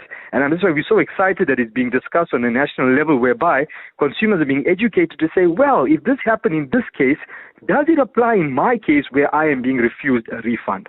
But the plain and short answer to your question is that no, the CPA does not allow a blanket application of no refund policy, or even a sort of a general clause. You have to look at the circumstances, and from there you'll have to gauge at what end of both points does a consumer entitled to a refund, to what degree. So I think those are important things to consider. But a no cancellation is, it's not allowed. Not on. So that the trickiness here, the sort of grey area, is that the Act can't be as specific as to say this is what your cancellation fee, policy should ideally be as a accommodation venues, to say, well, okay, if you, and a lot of them do this, and I think it's great for both sides. They'll say if you cancel within 90 days, or you'll get this much. If you cancel within 60 days, or whatever. But so it's do you agree with me? I think if you just bury it before you make your booking and your payment, then you know what you're dealing with. I would say if you get an answer that no matter what the circumstances are, if you cancel from the moment you pay, anytime you cancel after that, you're not getting a refund back. I would say move on, because then they're not acting within the law. But also fair is fair. If in this case, and I know we have to go to break now, but it had, if the cancellation is really late, like the day or two before, then, I don't know if it would still be justification in a Cape Town booking right in the middle of the holiday season. But you could then, in most instances, you could say, well, they possibly can't rebook that. It's very last minute. Then you forfeit. So it has to be fair to both parts. But this was an extreme example of there shouldn't have been a question. She should have got her money back. And we've got a message coming through already on this. So we're going to head over to the news. Then when we come back, we pick up the conversation. It's 2:30. Time for your latest Eyewitness News headlines. Good afternoon. Thanks, Relebogile. Good afternoon. Controversial lobby group Operation Dudula says it will appeal a recent court ruling that prevents it from blocking foreign nationals from accessing public healthcare facilities. Earlier this week, the Gauteng High Court ruled that the organization's practice of demanding identity documents from individuals suspected of being immigrants is unlawful. The group argues that public clinics and hospitals are overwhelmed by the influx of undocumented foreign nationals. The Randburg Magistrates Court says the former bodyguards of Deputy President Paul Mashatile still have a case to answer to regarding their alleged assault. Today, the 8 men attached to the SAPS's VIP Presidential Protection Unit appeared before the Randburg Magistrates Court, where they failed to get charges against them drop. The officers are accused of assaulting civilians on the side of the Johannesburg N1 highway in July of 2023. And the South African Weather Service has issued a warning of severe thunderstorms for most parts of Joburg. It says the heavy rains may lead to flooding in low-lying areas. Joburg Emergency Services has urged motorists to drive with caution and to extend a safe following distance. Those are the headlines. This EWN and more at 3 or as it happens. EWN Traffic. And due to the weather, we have 5 crash scenes this afternoon, 2 being on the N1 North, 1 after the Golden Highway. The right and centre lanes are closed, and there's a crash at 14th Avenue, and the centre lanes are obstructed. If you're on the N1 South, there's a crash at the Ram to Morocco bypass, and on the N12 East, a vehicle's overturned after Komora Street with the right lane closed. If you're on the N3 North, there's a crash in the left lane just before Van Buren Road, so you can expect delays. And be on the lookout for a stationary vehicle on the N1 North. It's in the left lane after New Road. More Eyewitness News traffic at 3 p.m. There's more EWN on air, online, and on the EWN app. Part of the 702 family. Hi, my name is Mbalenhle Felicity Ngubane, and I'm from Johannesburg. I'm staying in Malaysia currently. 702 helped me through my depression, my divorce, COVID. So I'm very, very happy that 702 helped me through all of those years. And I'm still going to continue listening to you guys from the morning to the evening. And yeah, thank you, 702. Welcome to our 702 family. Let's walk the talk. This Saturday, charge into the future at the BYD Mega Electric Day happening at BYD dealerships nationwide. Feel the instant power of BYD's all-electric Ocean range with free test drives, plus music, food, games, and fun for the whole family. What's more, BYD is offering exclusive deals on selected BYD electric vehicles ordered this weekend. So don't just dream electric, drive it. Find your nearest BYD dealership at byd.com and head there this Saturday. Hollywood Bets invites you to take the lead. The sizzling summer competition is giving you a chance to bask in horse racing glory and blaze into red-hot rewards. Bet 50 Rand or more on horse racing online or at your nearest branch, and you could win a share of 1 million Rand in prizes. Enjoy a star-studded lineup of equestrian events this summer and settle up for a season of success. Bet now. T's and C's apply. Hollywood Sportsbook is a licensed betting operator. No persons under the age of 18 years are permitted to gamble. Winners know when to stop. South African Responsible Gambling Foundation toll-free counselling line 0800 006 008 or WhatsApp HELP to 076 675 0710. Year in, year out, we're fixing tires faster than a Formula One pit crew. My team is on top of things like tire whisperers. If an unforeseen accident were to happen in my workshop, at least I've got My Way business insurance to keep the wheels turning. Visit myway.co.za or dial 0860 64 64 64 and get a quote today. My Way is a licensed non-life insurer and FSP. T's, C's and standard rates apply. My Way. Live your way. Coming up on 702 Drive with John Perlman. 702 Drive, it's coming up from 3 to 6 p.m. with John Perlman. Happy Thursday, John. Aren't you enjoying the storm? The weather? Yes. No, not really. I like the old style, as if there is such a thing, But from childhood, my association with rainy days in Joburg was hot days, thunderstorm late Yes. afternoon, just in time to interrupt the cricket match or whatever it is that you're doing, or make you run indoors, and then the roads steam, but then the sun comes out again. So grey skies, cloudy, incessant rain, not my thing, but I get it. We need rain. We need rain indeed. What is coming up on your show today? So the Comrades Marathon entries open for the 2026 race, but within 10 hours, I think 22,000 places had been filled. Now this is way quicker than has ever happened before. So we're going to be going to the Comrades Marathon Association just to find out. I mean, firstly, what do they make of this speedy taking up of places? And secondly, what plans do they have for the following year, 27, because that's the 100th race of the Comrades. So a lot of people who may not have been wanting to do the race necessarily are going to say, well, I've got to be there for the centenary. And Yes. who gets preference? People who are there every year, or The new I'm ones. intrigued to know how it works. And I'm sure many of our listeners, some of you, by the way, if you got your place and you're thrilled, let us know. But if maybe you were disappointed, you might want to call in. We'll do that after 4 o'clock. Angelo Agrizzi, the former COO of Bosasa, pleads guilty to corruption, money laundering, this in a corrupt deal worth 1.88 billion rand. He's sentenced to 10 years, but he's not going to jail. And we want to ask the question, at what point did they determine that somebody's health precludes them from going to jail? We'll do that interview after 5 o'clock. Study done at the University of the Free State, how social media can add to your stress levels. We'll talk about that. Also after 5, the Madlanga Commission of Inquiry is underway, and Oren Singh will cover that for us. The President is in Parliament answering questions.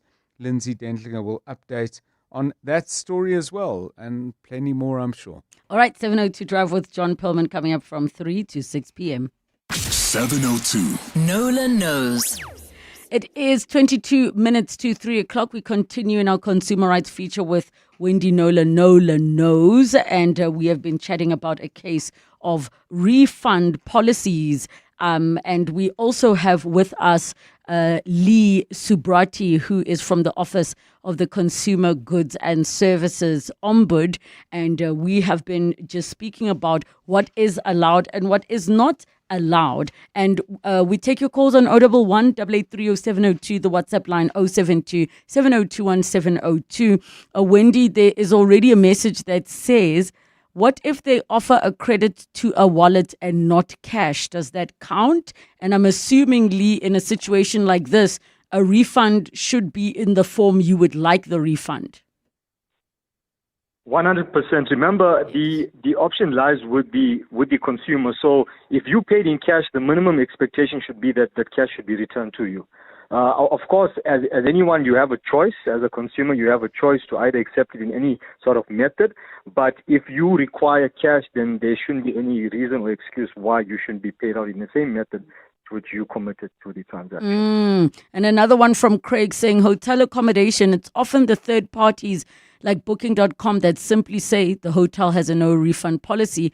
I had that situation earlier this year. I now avoid third party bookings. Wendy, is that the kind of trend that you are noticing? Yes, it does happen a lot, especially with Booking.com. But, then going to the hotel, it doesn't help you, as it exactly was Tato's experience. The hotel then just said, no, they said the rate at which she booked was a no refund. Now, it doesn't matter what you pay. They can't say only if you pay the higher rate do you have the right to cancel and get some of your money back, because that is that is denying you your Consumer Protection Act rights of a refund in terms of a cancellation. Certainly one that's done as quickly as this, there's no justification to hold back anything. So yeah, that even if she'd booked directly with the hotel, it would have been the same story. Clearly. Oh goodness. Okay, thank you so much for that one. So Wendy, I know that Lee has to leave us shortly, but before we let him go, was there anything else that we wanted clarity on or explanation from Lee, just with regards to this case, but also the Consumer Goods and Services Ombud? Well, Lee, we're heading into peak season for the hospitality industry in this country and everywhere else. Any advice in terms of people? I mean, you ideally should have made your booking by now, but we are a very last-minute nation, a lot of us. What and perhaps people who, for whatever reason, they've made their booking already and now they, for whatever reason, illness or whatever, need to cancel. Just if you could just sum up what their rights are in terms of how they can assess whether that reasonable cancellation penalty is being fairly applied by the establishment or not. Yeah, I mean, as we enter into, like you say, a very busy season, and I'm just like you, Wendy, I haven't booked, and believe me, I get the question every day, where are we going in December? So I can totally relate, but I can't stress it enough. I'm gonna start with section 17, subsection 5 of the CPA, which says that, remember, that if a supplier may not charge a cancellation fee in respect of a booking reservation or order if the consumer is unable to honor the booking because of a death or hospitalization of the person for whom the booking. So that is the standard. Okay, so if that is a very extreme sort of situation, but as a practical example is that, we know we're going to a busy season. There is going to be thousands of bookings that are done.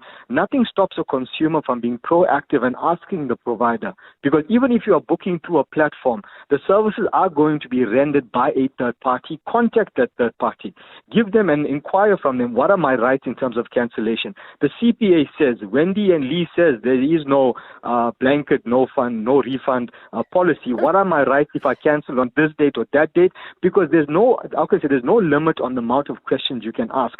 Is because what we're finding is that to be a proactive consumer, you not only protect yourself, but also there are suppliers out there who may not necessarily know Section 17 of the Consumer Protection Act. So we all learn as we go along. So it's important. You are the consumer. You have the powers in your hands before you commit to that transaction. Know what your rights are. The Consumer Protection Act is easily downloadable online. Go and read Section 17. It's quite clear in there, and pose that question to the suppliers. But yes, like with Black Friday coming and all of the other events, it is going to be quite a busy time for all of us. I think we have to ensure that consumers know what their rights are and that they protect themselves. And where things go wrong, then use the platforms like yourself, use the Ombud, and if you're unsure, contact the Ombud. We are there to guide and advise in situations where you are unsure. And aside from that, all I can say is that protect yourself, read the terms and conditions, and don't commit unless you are sure. And if you're not sure, contact the consumer expert so that you can get the correct guidance to protect yourself. Lee, can you just pause for 1 second before we let you go? Because we've got a caller who has a hotel. She's a hotelier. I hope that's how you pronounce it. Esme from the Free State. How are you? Yes, hi. Thanks for taking my call. Yes, go ahead.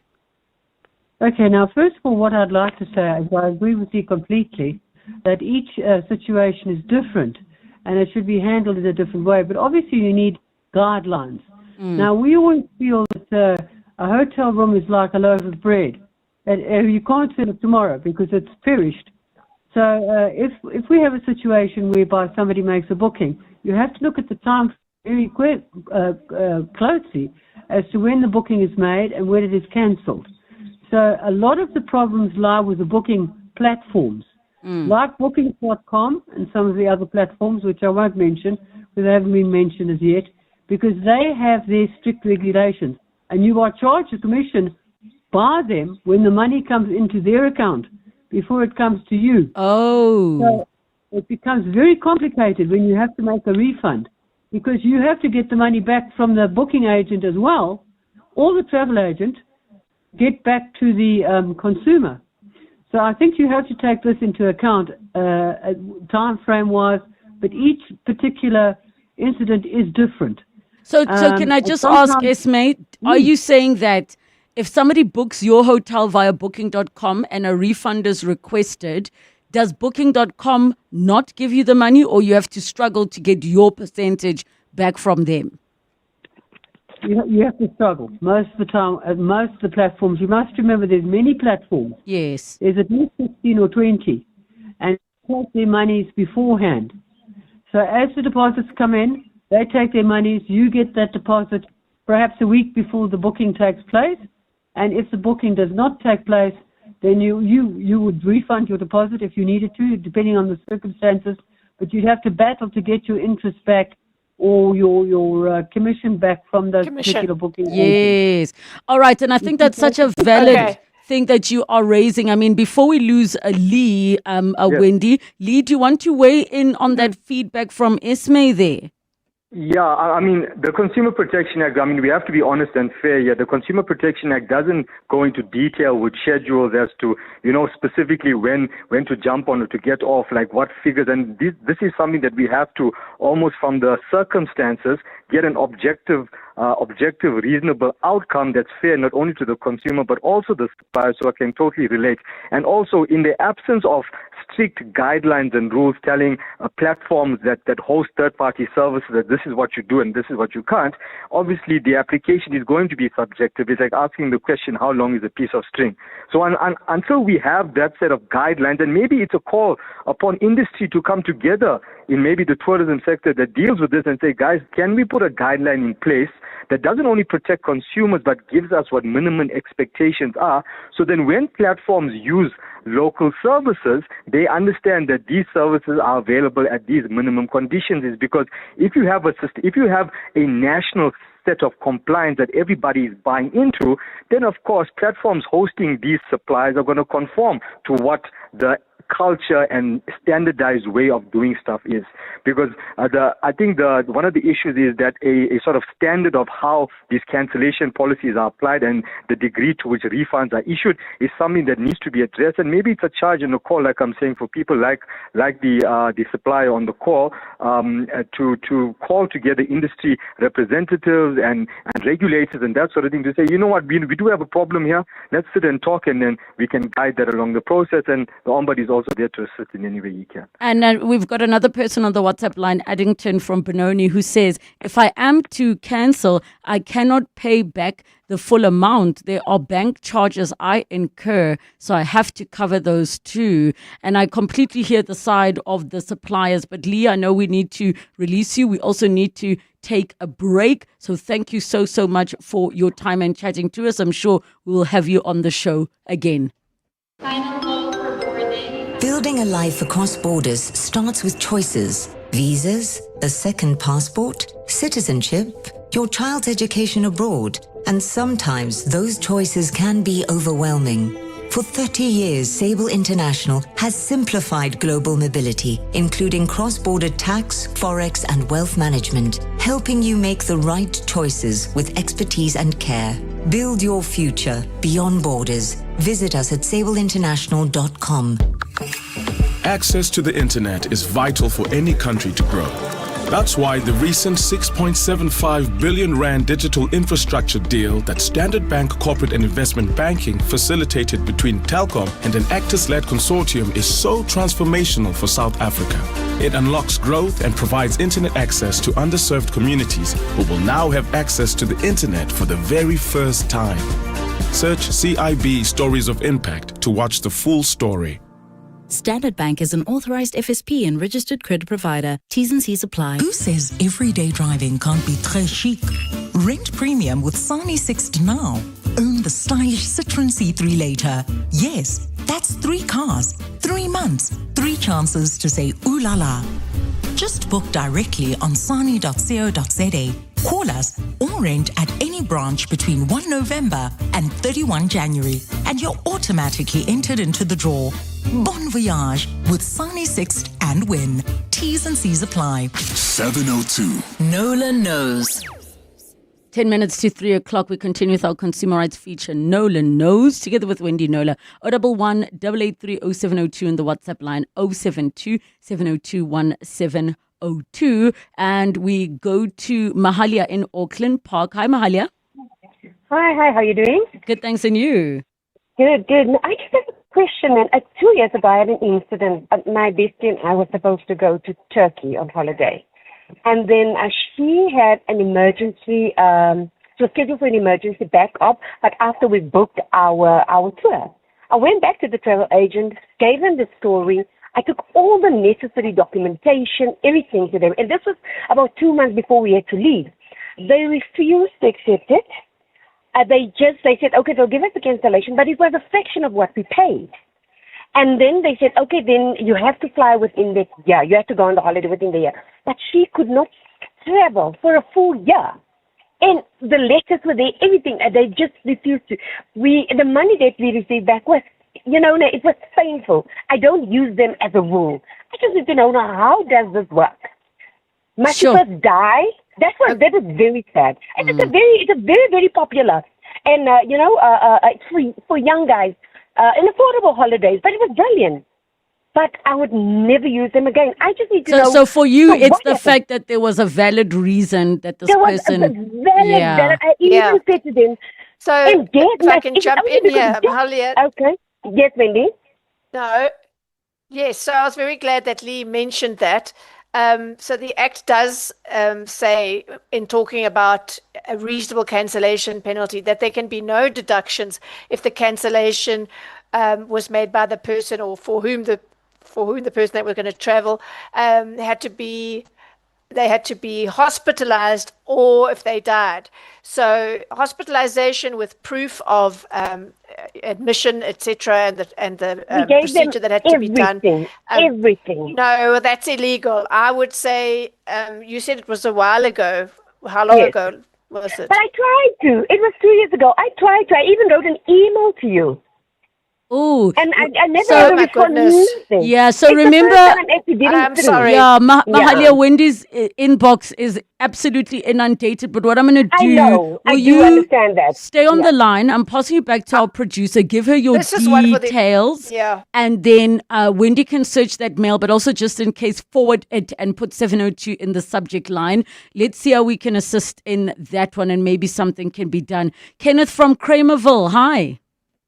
Yes, I want to speak about a personal experience on the bookings where you take an option where you say you don't want where they talk about refund because they want to charge you more if you want to be able to get refund.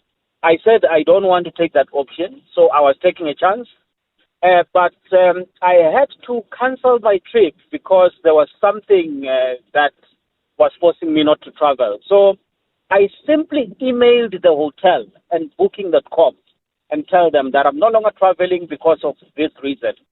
And I got my refund. They refunded me the money without taking any. I think they took about 200 rand.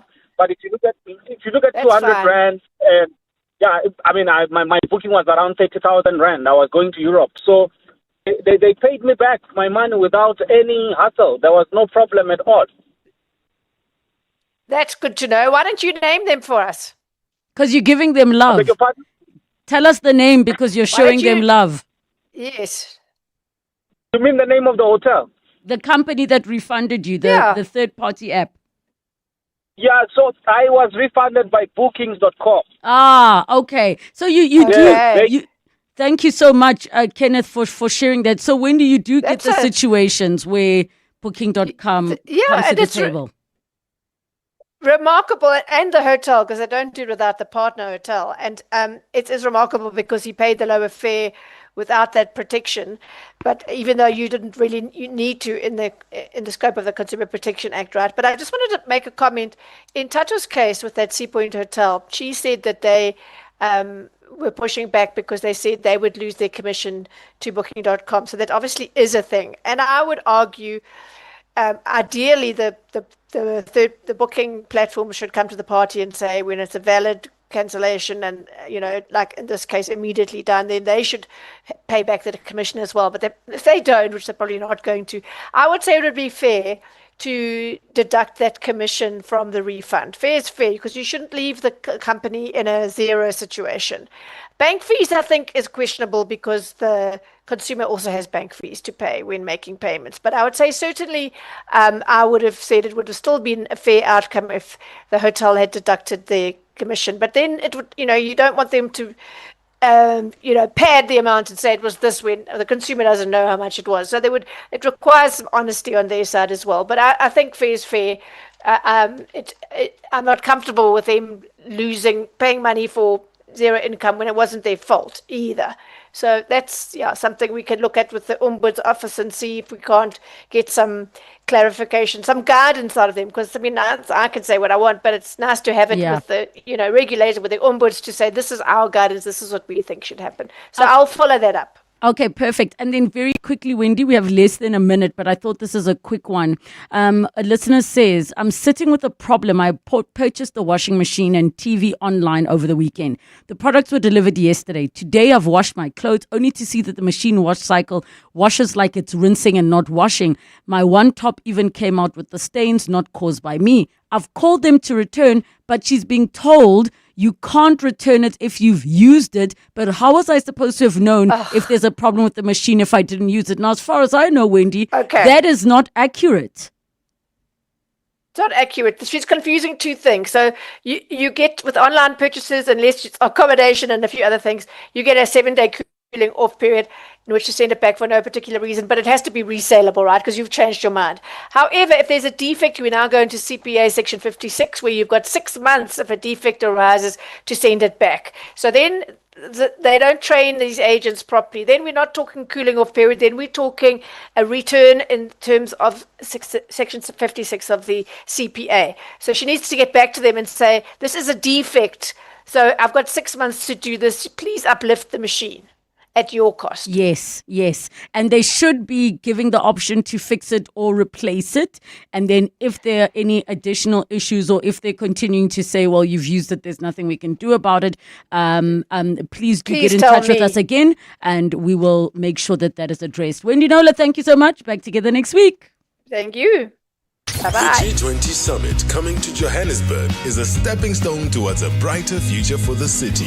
Josie My Josie has launched the Babize Bonke campaign to shine a spotlight on some of the extraordinary champions who are reshaping Johannesburg from the ground up. My name is Grant Nobo. When Galangia first opened, I was 14 years old and worked my way up, and now I lead the organization at the age of 27. From the 51st floor of Ponte, we run inner city tours and community centers at the bottom, challenging stereotypes about Hillbrow, Berea, and Yuva. Josie My Josie is making the invisible visible, giving the voiceless a voice. It's a movement for the people, by the people, creating a city that we can proudly call Josie My Josie. Come see how Josie does it. A city that's alive, ready, and rising. Prime Media and 702 are proud sponsors of Josie My Josie. Josie My Josie, Babize Bonke champion Grant Ngobo will be interviewed on Weekend Breakfast by Gugs Mhlungu just after 8 a.m. on Sunday morning. I'm Samela Kelboy, an actress and mom to 3 lovely kids. I worry about how sugar can make them sick. Drinking sugary drinks could lead to diabetes, heart disease, and obesity as they get older. Diabetes is one of the top causes of death in South Africa. I'm joining the fight to demand government puts our health ahead of greedy industry profits. Government must act now. Protect public health. Increase the health tax on sugary drinks, tobacco, and alcohol. Sign the petition on heala.org. That's HEALA.org. Day 20, awaiting proof of payment. Day 30, still waiting. Day 40, funds finally cleared. In business, credit with 55 interest-free days keeps you moving. We get it. Get an Absa Business Credit Card. Use over 50% of your credit and initiation fees will be on us. Offer ends 31 December 2025. Apply at absa.co.za/business. Absa is an authorized FSP and registered credit provider. T's and C's apply. Absa, your story matters. Relebogile is on X at Relebogile M. Thank you so much for joining us on 702 Afternoons. It's going to be a great show tomorrow. We are joined on the upside of failure by phenomenal actor and in 702 Unplugged, the winners. See you tomorrow at 3 o'clock. This is EWN. The Madlanga Commission hears of a dodgy deal between EMPD and Kat Matlala's companies, and Operation Dudula vows to appeal a recent clinic's court judgment.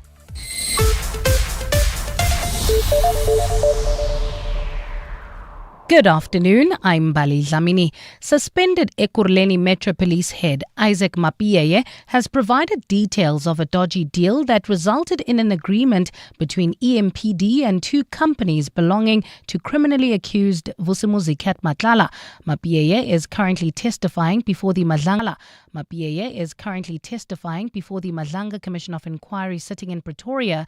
He has accused his subordinate Julius Mkhwanazi of colluding with Matlala by signing two memorandums of understanding with two of Matlala's companies.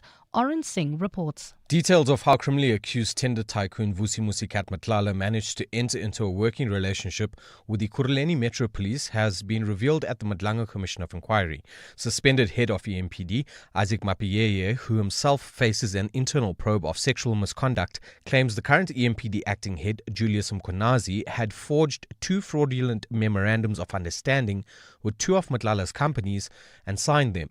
The MOUs, signed in 2021, would see two of Matlala's companies, Medicare Emergency Medical Services and CAT VIP Protection, provide services to EMPD in exchange for assistance from the Metro Police. Mabotja says Mkhwanazi had no authority to enter into the agreements with Matlala. And in fact, I was not going to support because this is not a process we are supposed to be following. Mkhwanazi was placed on special leave more than a month ago after he was implicated in the commission. Oren Singh, Eyewitness News. Controversial lobby group Operation Dudula says it will appeal a recent court ruling that prevents it from blocking foreign nationals from accessing public healthcare facilities. Earlier this week, the Gauteng High Court ruled that the organization's practice of demanding identity documents from individuals suspected of being immigrants is unlawful. The group argues that public clinics and hospitals are overwhelmed by the influx of undocumented foreign nationals. Speaking at a media briefing in Johannesburg today, Operation Dudula President Zandile Tabula urged members to comply with the ruling for now. Now, the judgment sets a dangerous precedent that may weaken law enforcement, erode the state's capacity to manage illegal immigration responsibly, and attack the legitimate interest of South African citizens. Now, accordingly, we have instructed our legal team to lodge an appeal on this judgment to protect the interest of South African citizens and the rule of law. The Randburg Magistrates Court says the former bodyguards of Deputy President Paul Mashatile still have to answer to the matter regarding their alleged assault case. Today, the 8 men attached to the SAPS's VIP Presidential Protection Unit appeared before the court where they failed to get charges against them dropped. The officers are accused of assaulting civilians on the side of the Johannesburg N1 highway in July of 2023. The court says they all still need to answer to the assault and causing malicious damage to property charges. Magistrate Abdul Khan says the incident was captured on video. The video evidence submitted as evidence corroborates the state's version that the accused had acted in common purpose, as it was observed during his testimony that when he was showed the video that the victims were assaulted by 6 males when he was shown the video. The accused admitted that they were present. The court is satisfied that all 8 accused had acted in common purpose in the assault. To this now, the South African Weather Service has issued a warning of severe thunderstorms for most parts of Johannesburg. It says the heavy rains may lead to flooding in low-lying areas. Johannesburg Emergency Services has urged motorists to drive with caution and extend a safe following distance. Joburg EMS spokesperson Robert Mulawudzi urges residents to also avoid crossing flooded roads. Our residents in our low-lying areas, especially our informal settlement, to avoid crossing river streams while conducting daily activities.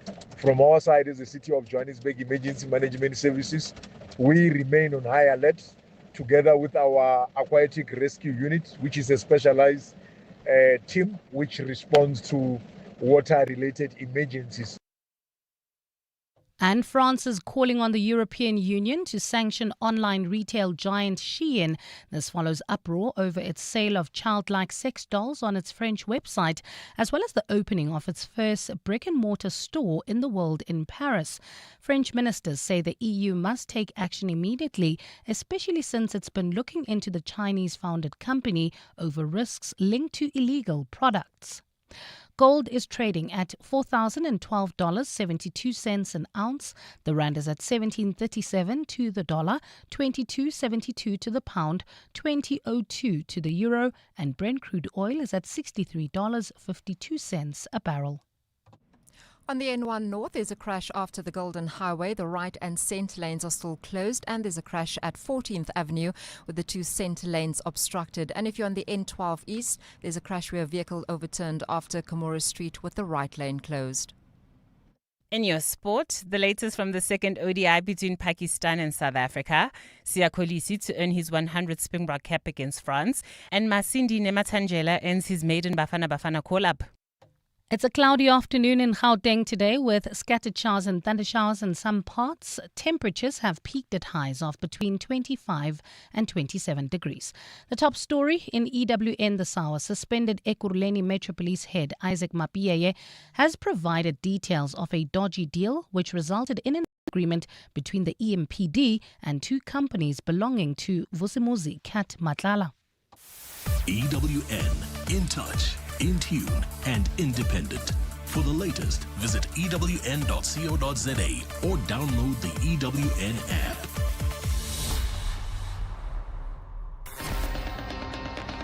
You're with John Perlman on 702. Streaming on the Prime Media Plus app, DSTV channel 856, 92.7 and 106 FM.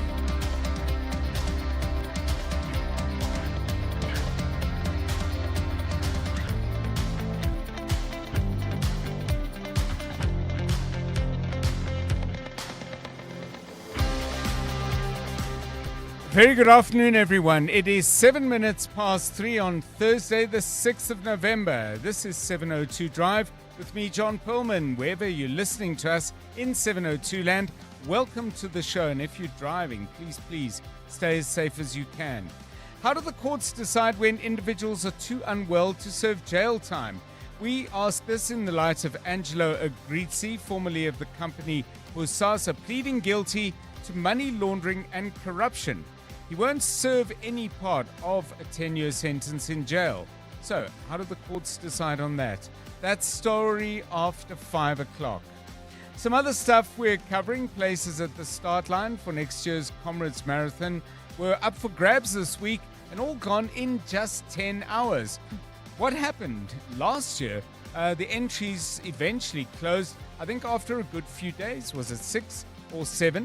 Anyway, Alain Delay from the Comrades Marathon Association joins us after 4. But if you got your spot and you want to tell us about it and how tough it was online, you may want to share that story. Or if you are hoping to run and couldn't get a place, there may be a story there as well. 072 702 1702.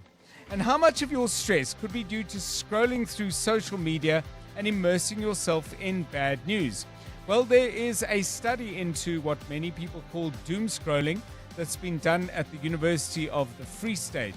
We'll hear more about that after 4 o'clock. And President Cyril Ramaphosa, currently in Parliament, answering questions, I would say. I could imagine he'd probably like to ask a few of his own, but that's not the way President's question time works. This is his last one for this year, so we'll get an update on that later in the show from Lindsay Dentlinger down in Parliament. Madlanga Commission is on the go. We'll get the latest on that. We'll keep a close eye on Parliament's ad hoc committee looking into police corruption and related matters from the Public Prosecutor's Office. Andrea Johnston has been giving testimony today. More on that later. We've got all that and a whole lot more on 702 Drive, including breaking news from the roads in our regular traffic updates, and the latest from the markets. The JSE is continuing its recovery from a bad start to the week. The All Share up by 530 points. Resources once again on a roll. That index is up by 1.6%.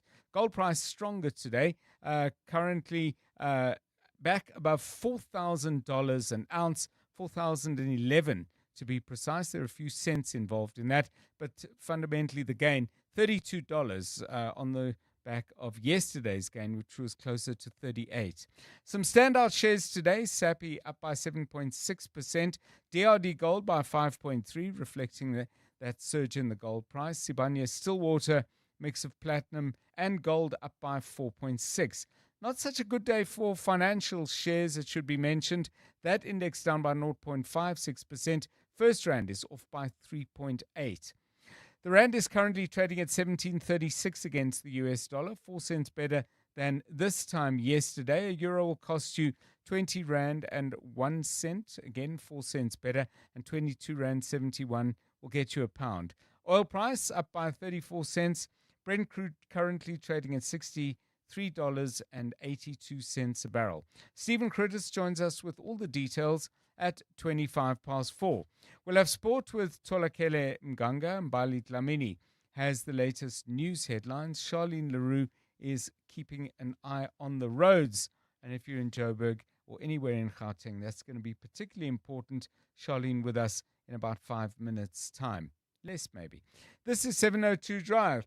We're live in the place where you live, and if it's happening in 702 land, you'll hear about it here first. Of course, we cover stories in other parts of the country and the world as well. But we do rely on you to update us or tip us off if there's something that we just didn't pick up on, or perhaps we picked up on it but picked up the wrong end of the stick. So contact us on 072 702 1702 or 011 883 0702. 3:12. This is 702 Drive. 702. Let's walk the talk. So lots to talk about, lots to inquire about, lots to think about. Some of the things we do think about are based on random thoughts, and others are things that come up in the course of perhaps following a news story. But there's always a little wrinkle to it, or maybe an angle that takes us in a different direction. And that's what happens today, because I was commenting just to the rest of the team about what I saw on the Madlanga Commission, where the suspended chief of the Ekurhuleni Metro Police Department has been testifying about one of the people who should be reporting to him, one of his subordinates, going about running the place as if he was the boss. Now, this is all being put before Madlanga. The person in question, Brigadier Julius Mkhwanazi, will surely have his day to answer. But from what we've heard in the testimony so far, Brigadier Mkhwanazi, who had no legal mandate to do this, we're told, went about hiring people and promoting people, 55 in all. No small stuff going on there. Where that led was, I was just saying that it seems to me that the people who are setting about doing wrong things, and this is coming up in both the Madlanga Commission and the Parliamentary Ad Hoc Committee, and by the way, it comes up all the time in South Africa, appear to have boundless energy, a huge capacity to actually get things done, whereas, perhaps people who are trying to do the right thing do not appear to get much support. So that led us to this question, and it doesn't have to necessarily do with financial malfeasance or anything at all, but what are your stories of getting in trouble for doing the right thing? And I bet many of you have had that experience. It might have been at work, it might have been at school, it might have been at home, where you thought it was important to tell your parents what a sibling was doing, and perhaps it didn't turn out well at all. Getting into trouble for doing the right thing and wishing perhaps you just kept quiet. I wonder how common that is. I would suspect very. But your stories, please, on 072 702 1702. Rifoe Litsua, have you got in trouble for doing the right thing? Or have you got someone into trouble when they did the right thing? It happens. Good afternoon, John, and to the rest of our 702 family. So you're taking me back to a memory when I was 8. And so I told my auntie, I was very excited when I saw this. So I saw a friend of hers cheating. Yes. Her friend was married. So I said to her, Auntie, I saw Uncle so-and-so kissing another lady. And it was not Auntie Miriam. So Miriam is not the real name. I'm just... Sure. Yes. Auntie Miriam. And how did that go? And then she looked at me, she said, show me how they kiss. So I imitated he touched her here and there. And then as a kid, as a child. Yes. And then she got angry. She said, you never say those things. What were you doing standing there looking at adults doing those things? And I got the hiding of my life. Yo. You don't tell her anything. And how did the marriage go? Did it last? It was a toxic marriage. It didn't last long. They were together for 10 years. He was abusive towards her also. It wasn't It wasn't a great marriage. So I don't know if they still are married. They probably aren't, but I can understand why you haven't asked. Yeah. And I was really excited. You're a child and you're thinking, what did I just I'm see? doing the right thing. And you give the same energy to your aunt or whoever you're telling, and then you get a hiding for opening up your mouth. Yeah, it's a very, very harsh story indeed, actually. Yeah. It really is. So let's hear yours, please, on 011 883 0702. Getting into trouble for doing the right thing. Call us with that on 072 702 1702. You can do it either as a text message or send us a WhatsApp voice note. And if you want to call us and tell your story, we're happy to chat on 011 883 0702. 16 minutes past 3. John Perlman On 702. 3 to 6 p.m. Okay, let's catch up with what's happening out on the roads. Charlene Leroux keeping an eye on a very, very wet Gauteng today. Charlene, wasn't looking good. I hope it's improved, but it probably hasn't. No, it doesn't look like it has improved. We've got a number of crashes and also vehicles broken down all over. So if you are on the roads, please slow down and look out for these incidents that we have. So if you're on the N1 North, there's a crash after the Golden Highway. The and center lanes are closed, so that's causing delays. And then staying on the N1 North, there's a crash at 14th Avenue with the 2 center lanes obstructed. On the N12 East, there's a crash where a vehicle overturned after Komora Street. The right lane is closed there, and the left lane on the N3 North just before Van Buren Road, also due to a crash, so you can expect delays. And then on the N1 North, there's a stationary vehicle that's in the left lane. It's just after New Road. And on the N1 South, there's a stationary truck, and that's in the center lane before Buccleuch interchange. And there's also a truck broken down in the left lane on the R24 East just after Edenvale. So please be careful if you're traveling in those areas. More Eyewitness News traffic at 3:30. While you're prepping for the best summer yet, make sure you're also planning for a successful future.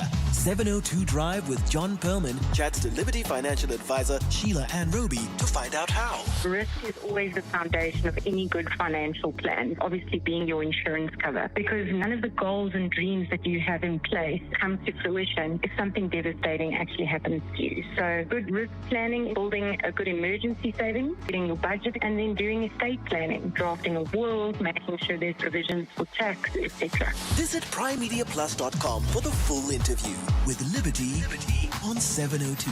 Let's walk the talk.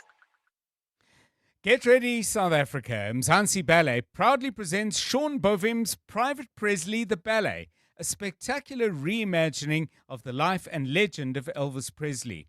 From his military days to his greatest loves, experience the King of Rock and Roll's story told through breathtaking dance. Starring international ballet sensation George Wade from Mexico as Elvis and South Africa's own prima ballerina Angela Revy as Priscilla. Beautiful singers Logan James and Patience Mahema bring some of his unforgettable songs to life. So don't miss this wonderful tribute. On stage at Peter Turin Theatre, Monte Cassino, 24 October to 30 November. Book now at Web Tickets.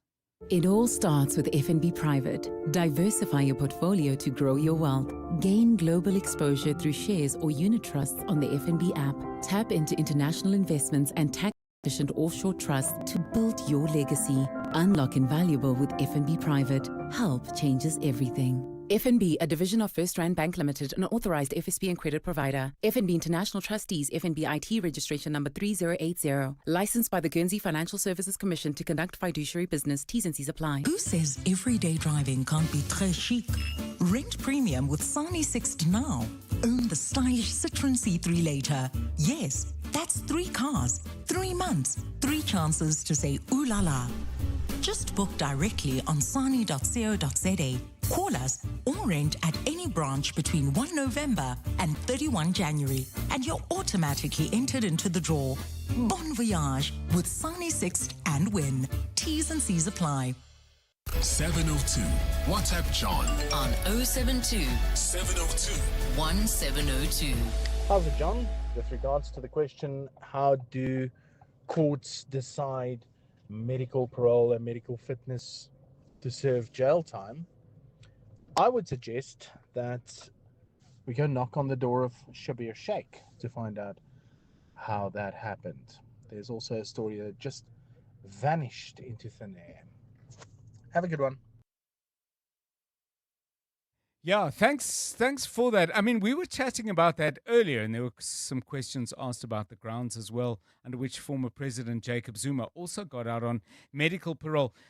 Just a slight caution, and it's probably a caution for myself as much as for you, is that those appear to be two different things, although they are both related to jail time and therefore they go to correctional services. But whereas medical parole, as I understand it, is the purview of the Department of Correctional Services, the prison system, to put it more simply, that decision that we're putting in the spotlight comes out of the courts, and that's why we framed it specifically in that way. When a court actually decides that even though I'm getting a sentence of 5 years for whatever it is I did, I'm not going to do any jail time.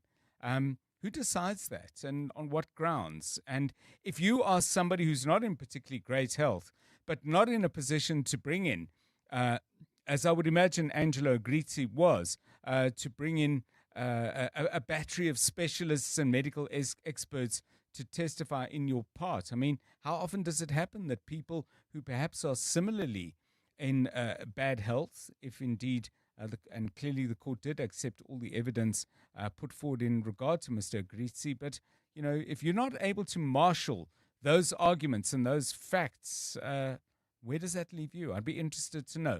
But if you've been in the courts and practiced there and come up with cases like this, please add your experience, add your knowledge and insight. 072 702 1702, 22 minutes past 3. You're with John Perlman on 702. Let's walk the talk. The South African Future Trust Summit, in partnership with Standard Bank, returns to the Sandton Convention Centre on the 5th and 6th of November. And our colleague Ray White is there to give us the scoop and update us on everything important that is happening at the summit. Ray, a very good afternoon to you. Welcome back. Yesterday sounded like a really interesting day. When we spoke yesterday, you said today was a day where people pitching to win a $1 million prize were going to be up there making their case. Where are we in that process? Good afternoon. Hi, John. Good afternoon. Well, you've actually called me at exactly the right time because it's about to happen. It's about to start. So, yeah, we have 3 lucky finalists. Now, it's $1 million, but it's not that they're going to be getting it. It's an investment. Right. So the SA Future Trust, they're going to throw it behind all their resources, behind the lucky winner. And then this person will get that $1 million, which is about 17.5 million rand at the moment. And they will then be monitored, but they will be nurtured, and will make sure that they do indeed succeed. In fact, I spoke to last year's winner, and he's done very well. He's just closed this major deal, and it's all made possible by the SA Future Trust. So I spoke to SAFT head Nico Jacobs literally 5 minutes ago. I've just sent you the sound. Let's take a listen. Hey, Ray, this is just awesome 2 days. 2,000 entrepreneurs just engaging their full potential, talking, dealing, negotiating. I mean, I was on the speaker floor and I was just listening to the deals being done. I mean, folks are basically creating opportunities, connecting, and it's just the thrill of entrepreneurship. Some awesome speakers just giving their insights, giving the highlights of where they went right, where they went wrong. We heard from Ruben Riffel, Jay Something, and Fems of the InstaChef, just in terms of the different recipes and the uniqueness that entrepreneurs need to figure out for themselves. What works for me doesn't normally work for the next person. We've had awesome sessions yesterday. We gave R500,000 to 6 lucky entrepreneurs, and not only lucky, but so well earned. Top youth entrepreneurs, social entrepreneur, tech entrepreneur, most innovative idea, and the likes. And now we're building up to this massive crescendo. Yeah, I mean, you get a real sense of the energy and excitement. Ray, let's go back to something you said a moment ago. Last year's winner, I don't know if you can share with us what kind of business they're in and what they've managed to do over the past year, just to get a sense of 1 year on, somebody who's won a prize and where they are now 12 months later. You see, this is the thing, John. He's got a highly successful business, and I was speaking to Richard Mulholland, who's been very instrumental in that business and coaching him. It's quite a complex business. It's difficult for me to explain. Okay. It goes from investments to all sorts of different facets. Right. But he's managed to do this. He's managed to pull it together. And Richard's quite an interesting guy. I mean, he went on tour with Iron Maiden, and he's worked with some of the U.S. presidential candidates and presidents as well. And he's also been doing quite a key sort of piece of advisement here. And he was basically saying, think out of the box, dare to be brave. And that's exactly what's happened. I've spoken to Grace Andrews. She left. She was doing the podcast for Diary of a CEO. I love the story. They went up to 9 million hits on people listening to those podcasts. They were making a lot of money. She pulled out. She wants to do her own business now. And she's doing very well. Matthew Marsden, he's been heading up things here as well. He has the Starter Club ZA, and he's been spearheading what's been going on here. And then, of course, Jonathan Oppenheimer, he's the creator of everything here as well. He's got a big smile on his face. I've just watched him head onto the stage to announce exactly who's going to be number one. Okay, well, I think what we need to do is just hear from you a little bit later, Ray White, at the South African Future Trust Summit. And we're going to hear who has won a prize of $1 million, as Ray very carefully and clearly pointed out that this is not a simple investment in the business. It is, or it's not a cash prize. I think that's the way he put it. But it is an investment in the business that is backed up with advice and making sure. By the way, $1 million US, if they were to get paid out today, let me tell you what it's worth.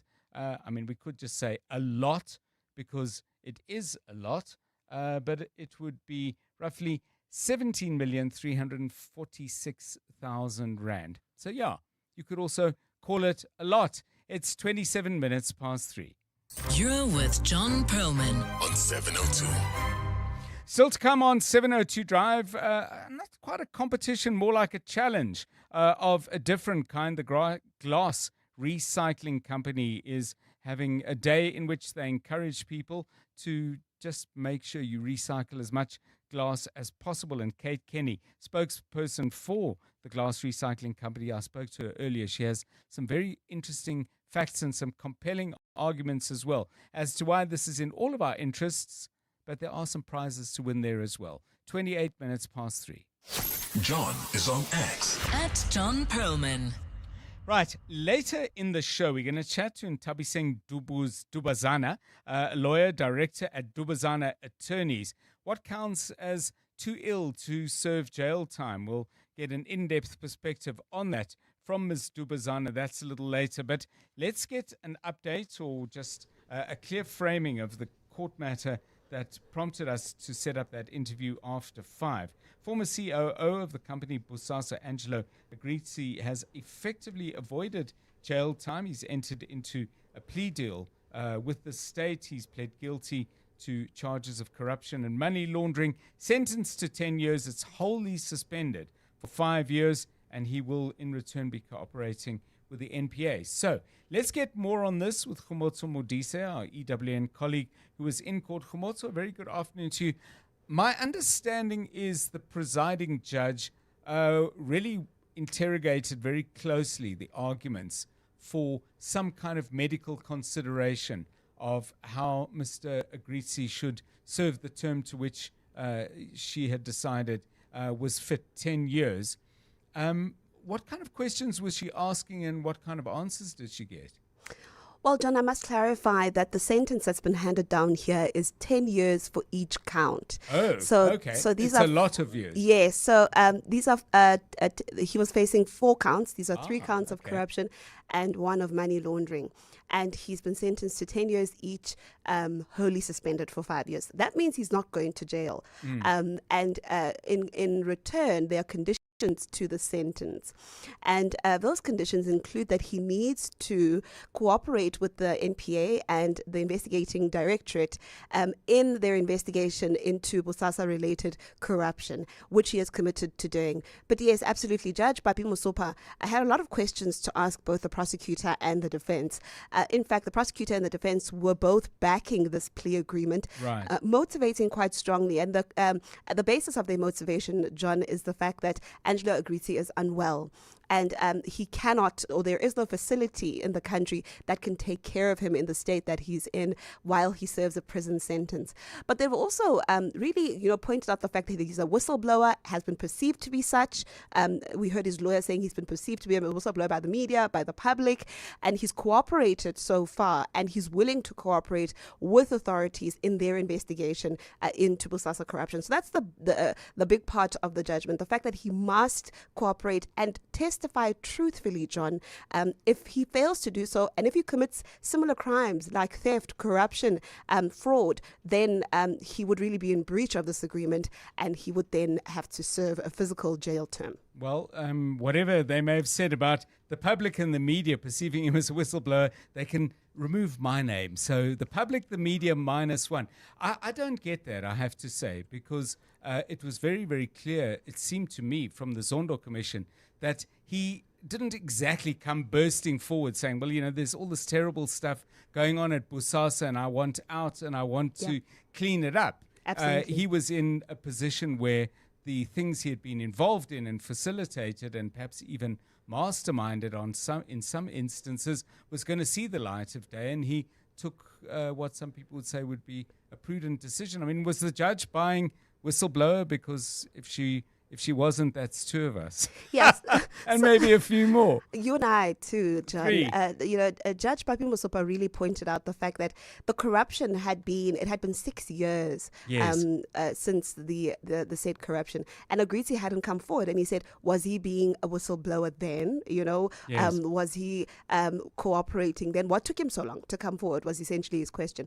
But also, Judge Mosopa spoke very strongly, John, and very sternly as he was handing down the sentence, saying, while I'm giving you this sentence because of the agreement that the state and your lawyers have got into, or the state and yourself have got into, you must never think that this means what you did was a light charge. You must understand that you've compromised the country quite a bit. He really highlighted the fact that he set the country back. Those were his words.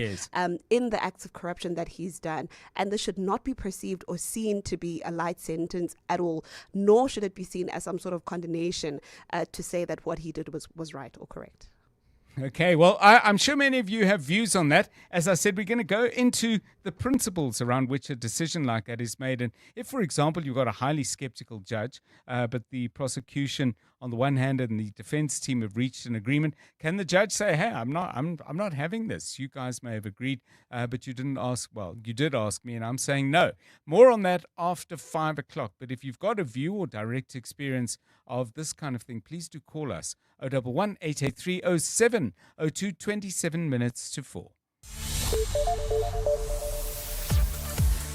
Time for the very latest eyewitness news. Let's find out what's going on with Mbali Dlamini. Good afternoon. Thanks, John. Good afternoon. The matter involving crime intelligence boss Dumisani Khumalo has been postponed in the Pretoria Magistrates Court today after the accused requested more details from prosecutors. Khumalo and his 6 co-accused appeared on charges of fraud and corruption linked to the appointment of 30-year-old Dineo Mokwele to an executive position within crime intelligence despite having no policing experience. The accused had asked the state to give further particulars, which prosecutors responded to today. The matter was then postponed to February to allow the accused to consult with their lawyers. But the investigating directorate says Mokwele has made another application based on the state's response. Spokesperson Henry Mamotame. They're going to make another application for the court to compel the state to provide them with further particulars. You may have heard that our response to them was based on the fact that their request or the particulars that they requested had nothing to do with the case in hand. Police union SAPU says it's concerned about the arrest of police officers for allegedly committing crimes in Cape Town. At least 20 police officers in the metro have been arrested for various crimes in the past 12 months. Recently, 4 officers attached to the Bellville Rapid Railway office were arrested for allegedly stealing more than 18,000 rand from a shop in Delft. They were nabbed last weekend and appeared in court yesterday to apply for bail. SAPU Acting Provincial Secretary Mirai Otto. SAPU Western Cape continues to call on all law enforcement members to conduct themselves with integrity, professionalism and honesty. Our communities deserve police service they can trust, and building that trust begins with us. To KZN now, where the Durban High Court is handing down judgment in the murder case of a KwaDukuza traffic officer. In November last year, the on-duty officer was shot and killed on the N2 highway in KZN's north coast. The man linked to the murder, Pilagahle Dladla, faces several charges including murder, 2 counts of robbery with aggravating circumstances, and the unlawful possession of a firearm. Nhlanhla Mabaso reports. Today, the court will hear judgment in the brutal murder of the KwaDukuza local municipality traffic officer who was shot and killed while performing his duties. In November last year, Superintendent Merumutu Aromagem approached a taxi that stopped on a national route near the Groudville area on the KZN North Coast. Little did he know that inside there was a man holding passengers hostage with a firearm, robbing them of their belongings. The officer was killed when several shots were fired at him. State witnesses, including the driver of the taxi, identified the accused Pilagahle Dladla during an identity parade. They also later linked him to the crime scene, despite him claiming to have been nowhere near the scene. Nhlanhla Mabaso, Eyewitness News, Durban. And in France, an auditor's report says the heist at the Louvre Museum is a deafening wake-up call for the institution's security. The Court of Auditors report examined the institution's management between 2018 and 2024. It concluded that management made investment decisions at the expense of the maintenance and renovation of building and technical facilities, especially those related to safety and security. Last month, a gang of thieves parked a truck with an extendable ladder below the museum's Apollo Gallery. It's a cloudy afternoon in Gauteng today with scattered showers and thundershowers in some parts. Temperatures have peaked at highs of between 25 and 27 degrees. There's a crash on the N1 North after the Golden Highway. The right and centre lanes are closed, and there's a crash at 14th Avenue with the 2 centre lanes obstructed. And on the N3 North, there's a crash in the left lane before Van Buren Road, so you can expect delays. The top story in EWN, the matter involving crime intelligence boss Dumsani Khumalo has been postponed in the Pretoria Magistrates Court after the accused requested more details from prosecutors. Africa Milani. Weekday mornings, 4 to 6. Lucky, do you have some insights as to what is happening with the Umkhonto Wesizwe political party? Why are we seeing this shift where Dr. John Hlophe has now been suspended as deputy president and I imagine as leader of the opposition in parliament? I don't have an insight, but I've got an analysis that I can make by reading the situation. Go ahead. The arrival of Tony Ngedi and immediately becoming a second deputy president tells me that there was always a problem in paradise and there was a need for somebody who will be able to hold things together. Africa Milani. 4 to 6 on 702. The Money Show. Weekday evenings at 6. You were a critic of the original plan. That's what we know about this new plan. Mollify you? Does it address your concerns in any way? To answer your question in simple terms, no. I have no confidence. Even though there's this new and improved elements from a governance perspective, the fundamentals haven't changed, like you rightly said. Aitan Kashabe, CEO of Unconventional CA. The Money Show on 702. Let's walk the talk. The Money Show, Stephen Curtis, is brought to you by ABSA CIB, advancing Red Rocket's ambitions with Discovery Green as the off-taker to power Africa's future through affordable, renewable energy. You can become a victim of a legal problem: wrongful arrest, assault, uncontested divorce, rental disputes, maintenance matters, or labor problems. It can happen to you. Clientele Legal provides tough professional lawyers for an affordable monthly premium. Our legal team is standing by to assist you 24 hours a day. Join today. SMS Legal to 48721. That's legal to 48721. Clientele General is an authorized FSP and licensed non-life insurer. T's and C's online. Standard rates apply. Something big is happening when the family group chat explodes, like the Chamberlain Big Summer Splash promotion, on from 23 October to 9 November. 10% off finest 1903 paint mixing. That's incredible! Amazing deals on outdoor, braai, pool and camping gear. Even the dogs joining in with our social media puppy paw pick competition for a chance to win R1,000. And what's that? You can meet Bucky's Boots live in store at Centurion. Come make a splash with the whole family. Chamberlain, famous for hardware since 1903. 702. WhatsApp John on 072 702 1702. Hi, John. So you're reminding me of the time I was in grade 5, and my teacher left halfway through the year. So we got a new teacher who was a youngish, probably in his 20s, male teacher, and he used to wear really tight pants. And the kids used to make just inappropriate comments about his sexuality, and that his pants are too tight, and yeah, just always saying things that are not really very nice. So one afternoon, myself and a few other teachers' pets decided to write on the classroom board, the chalkboard. After cleaning it up, we wrote a nice message for our teacher to tell him that this is what the kids are saying about him. And of course, we were the last to leave the classroom, so he saw it in the morning after we had all arrived and asked who wrote it, and everyone pointed at me, and I got the hiding of my life. And I honestly thought I was just being helpful. I thought I was just letting him know that this is what the kids are saying, but it was obviously not the right medium to just write it on the chalkboard. So I definitely regretted that, and I'll never forget it either. Yeah, I mean, the things we do when we're younger. I look back on a few things and think, okay, what on earth was I thinking? But I guess we did it based on what we knew at the time. 19 minutes to 4. Times when doing the right thing, or what you thought was the right thing, got you into trouble. Send us your story, please, to 072 702 1702. It's 18 minutes to 4. EWN Sport. Second ODI now. Pakistan won the first underway. Pakistan, I think, batted first, but Tolakele Mganga has all the details. Thanks so much, John. And Pakistan have posted 269 for 9 in their second ODI against South Africa, having won the toss and elected to bat first. Salman Aga top scored with 69, while Mohammad Nawaz added 59. Nandre Berger was the pick of the bowlers, taking 4 for 46 for the Proteas, who are yet to get their response underway.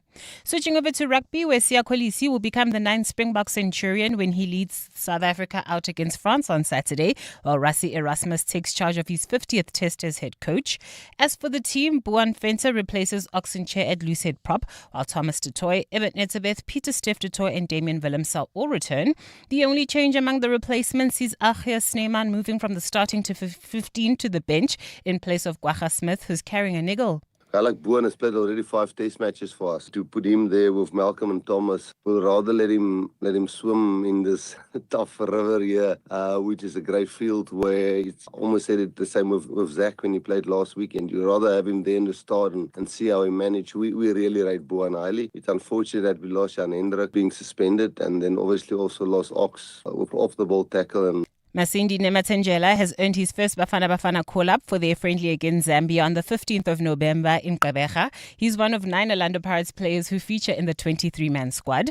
Meanwhile, Hugo Bruce has explained his decision to leave out Relem Fugeng and Duduzi Shabalala. This is the moment that he can try or introduce some other players. Nematengela make very good performances in Pirates. So I think I had to call him and see how he's behaving himself on training and in the group and whatever. And that's why Shabalala is not there. It's not a question of he's not playing good or I don't want him anymore. No. But again, it's the last moment or the last game I can do such things. And this is the only reason.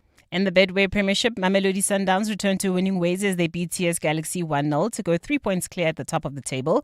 Orlando Pirates extended their unbeaten run to 8 games with a 3-1 victory over Golden Arrows. The win for Adeslam Odu's Buccaneers sees them climb above Kaizer Chiefs into second place on goal difference. The performance of the boys are incredible, fantastic since a few months.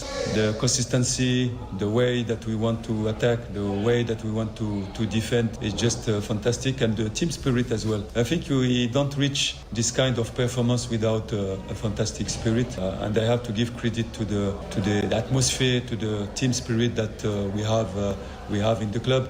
And FIFA have announced a new annual award called the FIFA Peace Prize, which will be given to its first winner during the 2026 World Cup finals draw next month.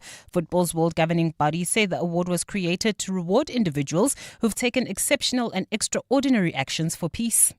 Tolakele Mganga, Eyewitness News Sport. EWN Traffic. And the winner is If you're on Donald the Trump. N1 North, there is a stationary vehicle in the left lane. It's just after New Road, so please be on the lookout for that. And then on the N1 South, there's a stationary truck in the centre lane before Buccleuch interchange. And there's a truck broken down in the left lane on the R24 East. It's just after Edenvale Road. And if you're on the N1 North, after Golden Highway, the right and centre lanes are closed. That's due to a crash. And at 14th Avenue with the centre lanes obstructed. And on the N3 North, there's also a crash in the left lane. It is before Van Buren Road, so you can expect delays. And on the M1 North, the Mike 1 North, after Collett Drive, there's a crash causing delays all the way from Houghton Estate. In Tshwane, traffic lights are out in Centurion at the N14 and John Avenue, as well as the N1 and Old Joburg Road. And on Euphues Road, there's a crash on the ramp to Ben Skuman. More Eyewitness News traffic in 15 minutes. There's more EWN on air, online, and on the EWN app. You're with John Perlman on 702. Let's walk the talk. Yeah, I was just saying, and then I sort of bumped into Charlene Tolakele. I'll put money on it now. First winner of the FIFA Peace Prize will be Donald Trump. Oh, absolutely. There's no doubt. The way he's been talking, him and Infantino's relationship, I think it'll leave a lot to be desired once Infantino steps away from FIFA. But Donald Trump will definitely be the one walking away with that award. What FIFA and peace have to do with each other, no one knows. Yeah, well, we will wait and see, and I could be proved wrong. But yeah, that's who my money's on, or what my money's on. Not that I would even place a bet on that, even if bets were being offered. 14 minutes to 4 on 702 Drive. Tola Kelly, we were asking about getting into trouble for doing the right thing. Could have happened at work, in the workplace perhaps, where you thought mentioning to bosses that something was going wrong, or mentioning to directors that bosses were doing something wrong. Or it could go way back to childhood, where you thought you might clean up the household behaviors a little bit with your interventions. Anything like that in your life? Definitely when I was younger. So when it was school holidays, my cousins used to come over, and I always used to tell them that my mom has a rule that if the street light goes on and you're not in the house, you're in trouble. So I told them, and then when the street lights went on, I went into the house, but I left them outside. Yes. Obviously, they got into trouble. But then I also got into trouble for not coming into the house with them. But I was like, I told them the rules. Why do we all have to be punished just because some people still decided to make their own decision? Yeah, okay. So, I mean, these things just seem absolutely incomprehensible at the time that they happen. But if you've made sense of it or not, many, many years later, give us a call on 011 883 0702 and 072 702 1702. It's 12 minutes to 4. John Perlman On 702. 3 to 6 p.m. And we are in conversation with the Glass Recycling Company. Join the hashtag Glass Recycling Challenge. Now, the Glass Recycling Company, TGRC, is South Africa's national organization dedicated to promoting glass recycling and sustainable waste management. Now, through initiatives like the Glass Recycling Challenge, it happens every year, TGRC is encouraging South Africans to recycle glass bottles and jars and help reach a target of 280 tons of glass collected during November across Johannesburg, Pretoria, and Cape Town. With over 4,000 public glass banks nationwide, it's easy to take part. And earlier, I spoke to Kate Kenny, the Glass Recycling Company spokesperson, to discuss some of these things, including what the bigger goal is in terms of trying to protect our planet a little bit and create some jobs and small businesses. The first question I asked her was really about the challenge, how it works and why they're doing it. So, Kate, what is the Glass Recycling Challenge and how do people take part? Hi, John. Thanks for letting us talk about this. It's very exciting. I was on your show last year talking about it, and it was very much smaller last year. So this year, it's a nationwide campaign by the Glass Recycling Company throughout the month of November. So our goal is to collect 280 tons of glass packaging, that's bottles and jars, across Joburg, Pretoria, and Cape Town. And it's really simple to take part. All you do is you collect your used glass bottles and jars, and then you need to find your nearest glass bank at tgrc.coza. Those are those big green glass banks. They're at community halls, churches, schools, restaurants. And then you drop your glass off there, and every contribution obviously makes a huge difference to reducing our waste.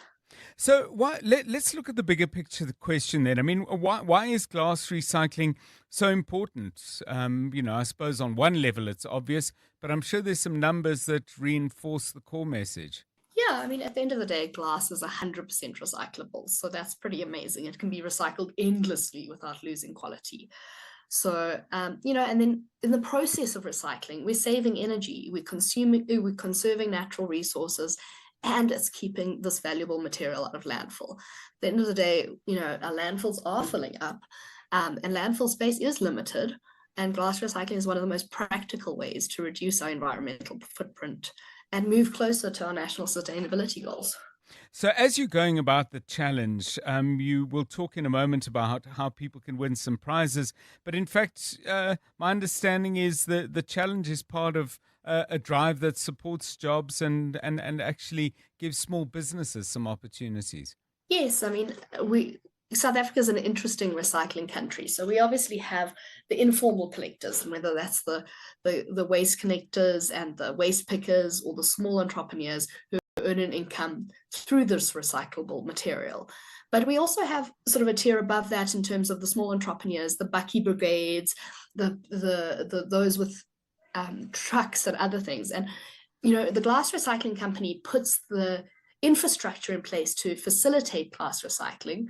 But as a not-for-profit, we're not making any money off this. So, the entrepreneurs earn the income from the recyclable material. So by participating in this challenge, people are helping to build a stronger, more inclusive recycling economy. Those glass bags are emptied by these entrepreneurs. The glass, and then when it's crushed, becomes colored, is sold back to the manufacturers. And it's a full circular economy. So I mentioned prizes, fun ways people can get involved. Tell us about that part of the challenge. So yeah, I mean, it's a really simple way to recycle, but we also want you to encourage your family and your friends and your kids to recycle, because let's give them a